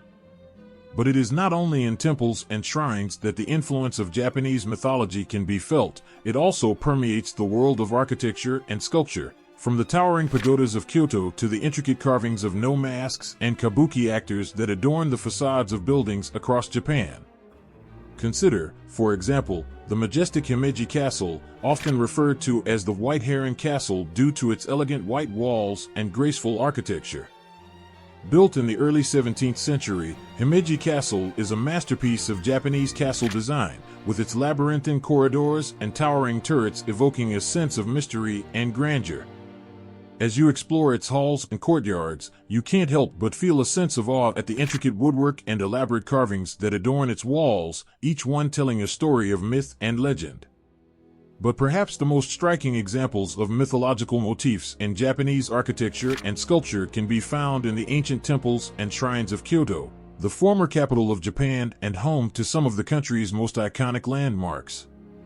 From the golden pavilions of Kinkakuji to the vermilion gates of Fushimi Inari Taisha, Kyoto is a treasure trove of architectural wonders that pay homage to the gods and spirits of Japanese mythology. Consider, for example, the iconic Kiyomizudera Temple, perched on a hillside overlooking the city of Kyoto. With its sweeping verandas and panoramic views, Kiyomizudera is a testament to the ingenuity and craftsmanship of Japanese architects, who built the temple without the use of a single nail. As you stand on the temple's wooden platform, you can't help but feel a sense of reverence and awe at the beauty and majesty of its design, which is said to have been inspired by the sacred mountain of Koyasan. But perhaps the most poignant examples of mythological motifs in Japanese architecture and sculpture can be found in the humblest of places, the small shrines and roadside statues that dot the countryside, each one a testament to the enduring power of faith and devotion. From the stone foxes of Inari shrines to the wooden guardians of Buddhist temples, these simple yet profound symbols remind us of the interconnectedness of all things and the importance of honoring the gods and spirits that watch over us. And so, as you journey through the rich tapestry of Japanese architecture and sculpture, remember the stories and symbols that lie at its heart. For in these ancient temples and sacred shrines, you will find echoes of the past and glimpses of the divine, woven together in a tapestry of myth and legend that transcends time and space. In the vast expanse of the East Asian landscape, where mist-covered mountains rise like giants from the earth and ancient rivers wend their way through verdant valleys, lies a rich tapestry of myth and legend that spans centuries and civilizations. Join me as we embark on a journey through the mystical realms of Chinese, Korean, and Japanese mythologies, where gods and heroes walk among mortals and the line between reality and fantasy is blurred. Imagine yourself standing on the banks of the Yellow River in ancient China, where the sun hangs low in the sky and the scent of incense fills the air. Here, amidst the hustle and bustle of a bustling market, lies the heart of Chinese mythology, a world where dragons soar through the clouds and immortal sages meditate atop mist-shrouded peaks. Our journey begins with the story of Pangu, the creator of the universe, who emerged from the cosmic egg to separate the heavens and the earth and bring order to chaos. As you listen to the tales of Pangu and his divine exploits, you can't help but feel a sense of awe and wonder at the majesty of the cosmos and the power of creation that lies within us all. But it is not only in China that the threads of mythology weave their way through the fabric of existence, they also permeate the world of Korean folklore, where ancient spirits and legendary heroes hold sway over the land. Consider, for example, the story of Dan-gun, the legendary founder of Korea, who is said to have descended from the heavens to establish the kingdom of Gojoseon. With its themes of divine ancestry and national identity, the tale of Dan-gun reflects the deep reverence and pride that Koreans feel for their cultural heritage. As you delve deeper into the world of Korean mythology, you encounter a rich tapestry of gods and spirits, heroes and villains, each one more captivating than the last. From the fierce tiger spirits that roam the mountains to the gentle water nymphs that dwell in the streams, Korean mythology is a testament to the enduring power of nature and the human spirit. But perhaps the most striking similarities between East Asian mythologies can be found in the stories of gods and heroes that are shared across cultures. Consider, for example, the tale of the Monkey King, known in China as Sun Wukong and in Korea as Sun Goku. With his mischievous antics and incredible feats of strength, the Monkey King has captured the hearts of audiences around the world, becoming a symbol of courage and resilience in the face of adversity. And then there is the story of the dragon and the phoenix, two mythical creatures that symbolize power and prosperity in both Chinese and Korean cultures. With their majestic forms and otherworldly beauty, the dragon and the phoenix have inspired countless works of art and literature, from ancient scrolls and tapestries to modern-day films and television shows. But perhaps the most profound similarity between East Asian mythologies lies in their shared themes of human experience and universal truths. Whether it is the quest for immortality or the struggle between good and evil, the stories of Chinese, Korean, and Japanese mythologies speak to the deepest desires and fears of the human soul, reminding us of our shared humanity and the interconnectedness of all things. And so, as you journey through the wondrous realms of East Asian mythology, remember the timeless tales and enduring symbols that bind us together as one. For in the stories of gods and heroes, dragons and phoenixes, we find echoes of our own hopes and dreams, our own triumphs and tribulations, woven together in a tapestry of myth and legend that spans the ages. Close your eyes and imagine yourself standing on the shores of ancient Japan, where the gentle lapping of waves against the shore and the haunting cry of seagulls overhead fill the air with a sense of tranquility and wonder. Here, amidst the rugged beauty of the landscape, lies a world steeped in myth and legend, where gods and spirits walk among mortals and the line between reality and fantasy is blurred. Join me as we embark on a journey through the distinctive features of Japanese mythology, where every tale is a doorway to the soul of Japan itself. Our journey begins with a story as old as time itself, the creation myth of Izanagi and Izanami, the divine couple who gave birth to the islands of Japan. As you listen to the tale of their cosmic dance, you can't help but feel a sense of awe and wonder at the power of creation and the beauty of the natural world. With its themes of life and death, creation and destruction, the story of Izanagi and Izanami lays the foundation for Japanese mythology, shaping the beliefs and traditions of the Japanese people for centuries to come. But it is not only in its creation myths that Japanese mythology reveals its distinctive features, it is also in its rich pantheon of gods and spirits, each one more captivating than the last. Consider, for example, the story of Amaterasu, the radiant sun goddess who illuminates the heavens with her brilliance. With her fiery chariot and golden rays, Amaterasu is a symbol of light and life, revered by the Japanese people as the bringer of prosperity and good fortune. As you delve deeper into the world of Japanese mythology, you encounter a rich tapestry of gods and spirits, each one with its own unique powers and characteristics. From the mischievous fox spirits of Inari shrines to the fearsome dragon gods of the sea, Japanese mythology is a testament to the diversity and creativity of the human imagination. But perhaps the most distinctive feature of Japanese mythology lies in its deep connection to nature and the natural world. Unlike the gods of other cultures, who often reside in distant realms beyond the reach of mortals, the gods and spirits of Japanese mythology are intimately intertwined with the world around them, manifesting in the rivers and mountains, forests and fields that define the Japanese landscape. Consider, for example, the sacred groves of cedar trees that surround the ancient shrines of Ise, where the spirit of the goddess Amaterasu is said to dwell. As you wander through these hallowed grounds, you can't help but feel a sense of reverence and awe at the beauty and majesty of nature, which serves as a living testament to the power and presence of the divine. But perhaps the most poignant example of Japanese mythology's deep connection to nature can be found in the story of Princess Kaguya, the radiant moon princess who descends to earth in a shimmering cloak of moonlight.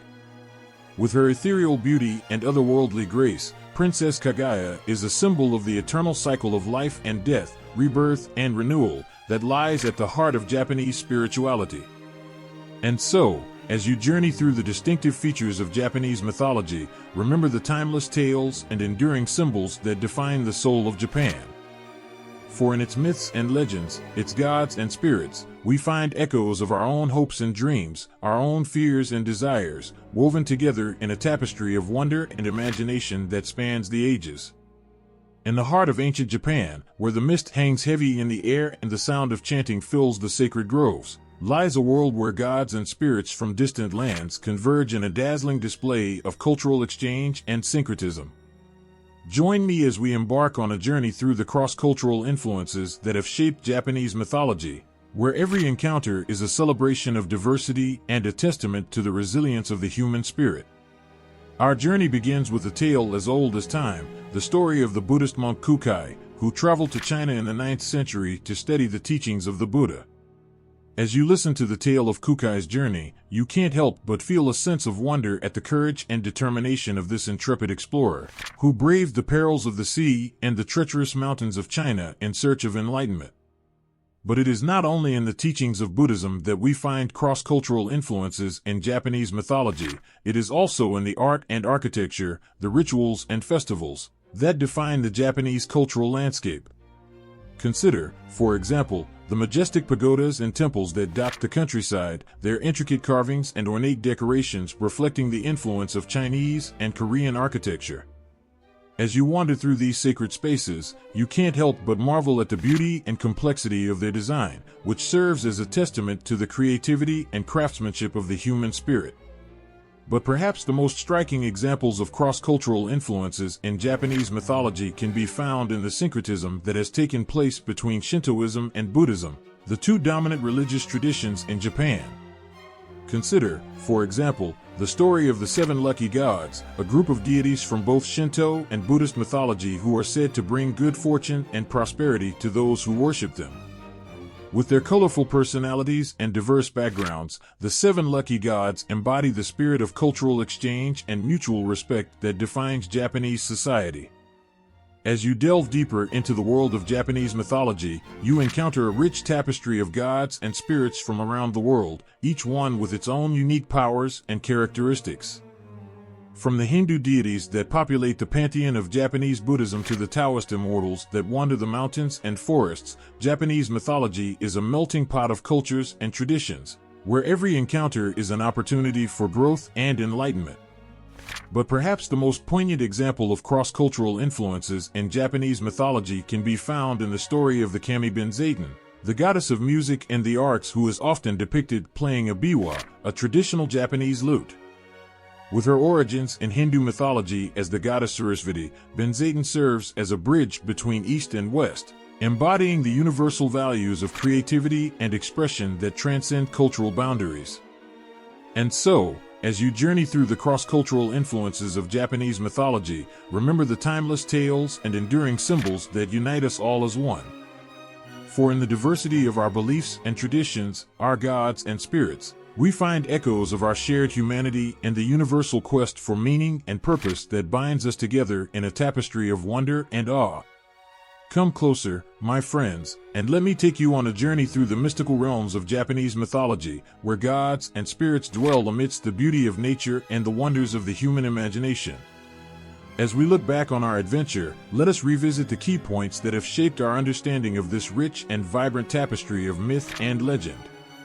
Our journey began with a glimpse into the ancient origins of Japanese mythology, where the divine couple Izanagi and Izanami danced amidst the swirling mists of creation, giving birth to the islands of Japan and laying the foundation for a world of wonder and mystery. With each step of our journey, we encountered a rich pantheon of gods and spirits, each one with its own unique powers and characteristics. From the radiant sun goddess Amaterasu to the fearsome storm god Susanoo, we marveled at the diversity and creativity of Japanese mythology, where every deity is a reflection of the natural world and the human experience. But it was not only in the realm of gods and spirits that we found wonder, we also encountered a rich tapestry of folk tales and oral traditions, passed down through generations and imbued with the wisdom and insight of the ages. As we delved deeper into the world of Japanese mythology, we discovered the profound influence of Shintoism and Buddhism, the two dominant religious traditions in Japan. Through the stories of the seven lucky gods and the syncretism between Shinto and Buddhist beliefs, we explored the ways in which these traditions have shaped Japanese culture and society, uniting people of all backgrounds and beliefs in a shared reverence for the divine.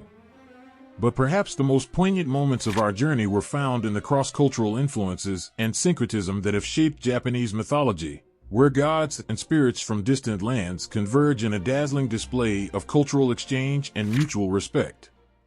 From the teachings of Buddhism to the art and architecture of China and Korea, we witnessed the ways in which Japanese mythology has evolved and adapted over time, embracing new ideas and traditions while remaining rooted in the timeless values of honor, courage, and compassion. And so, as we come to the end of our journey, let us remember the lessons and insights we have gained along the way.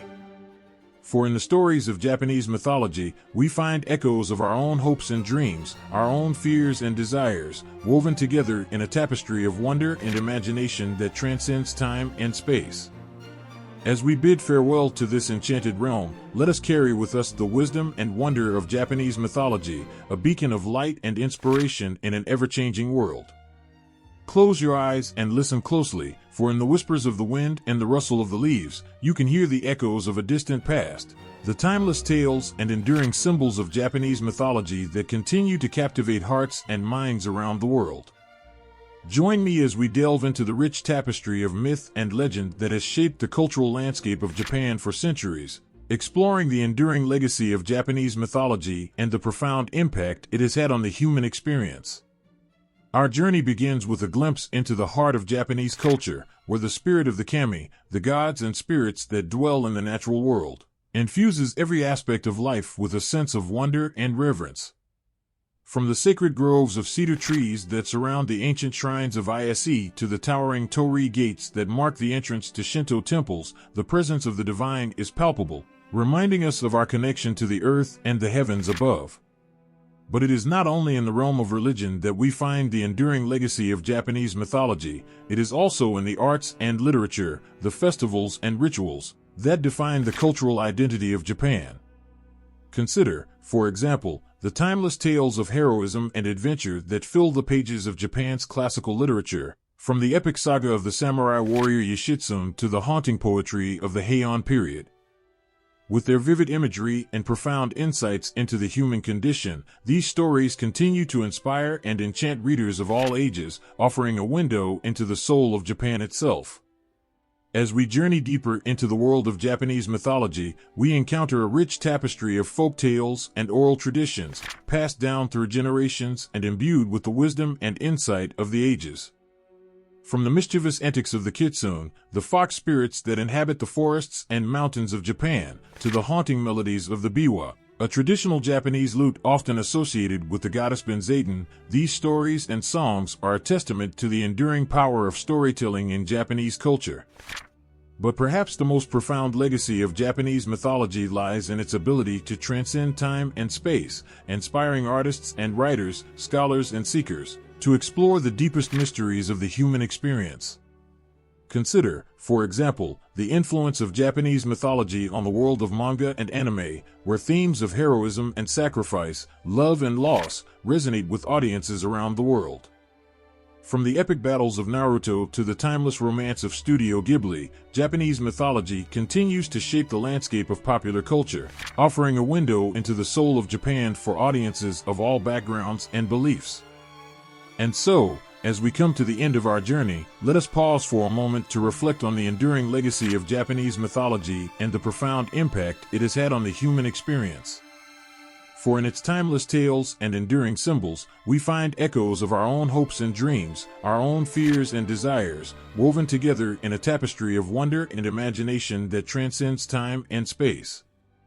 As we bid farewell to this enchanted realm, let us carry with us the wisdom and wonder of Japanese mythology, a beacon of light and inspiration in an ever-changing world. Listen closely, dear friends, for in the quiet moments of reflection, we uncover the profound significance of Japanese myths that continues to resonate in our modern world. As we gaze upon the timeless tales and enduring symbols of Japanese mythology, let us explore the depths of their meaning and the lessons they impart for us today. Imagine, if you will, a young boy named Hiro who lives in the bustling metropolis of Tokyo. Like many children his age, Hiro spends his days immersed in the vibrant world of manga and anime, where heroes and villains clash in epic battles of good versus evil. But beneath the surface of these fantastical tales lies a deeper truth, the timeless wisdom of Japanese mythology that speaks to the heart of the human experience. As Hiro delves deeper into the world of Japanese mythology, he discovers a rich tapestry of stories and symbols that resonate with his own hopes and dreams, fears and desires. From the courage of the samurai warrior to the compassion of the Buddhist monk, Hiro finds inspiration in the heroes and heroines of Japanese mythology who embody the timeless values of honor, integrity, and resilience.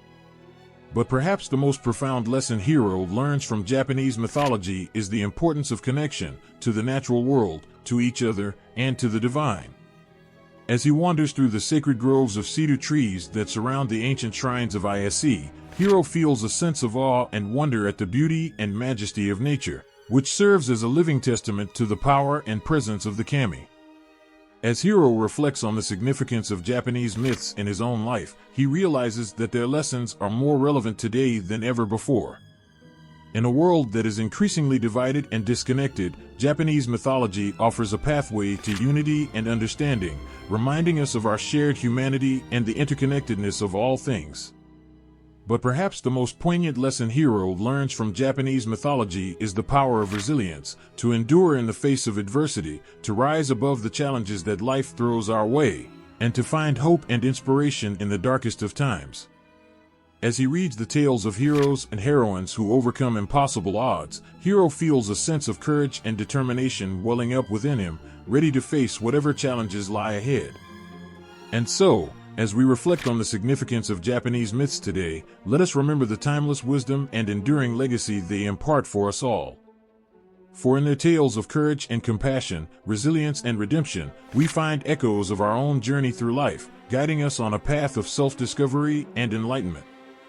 As we bid farewell to this enchanted realm, let us carry with us the eternal flame of Japanese mythology, a beacon of light and inspiration in an ever-changing world.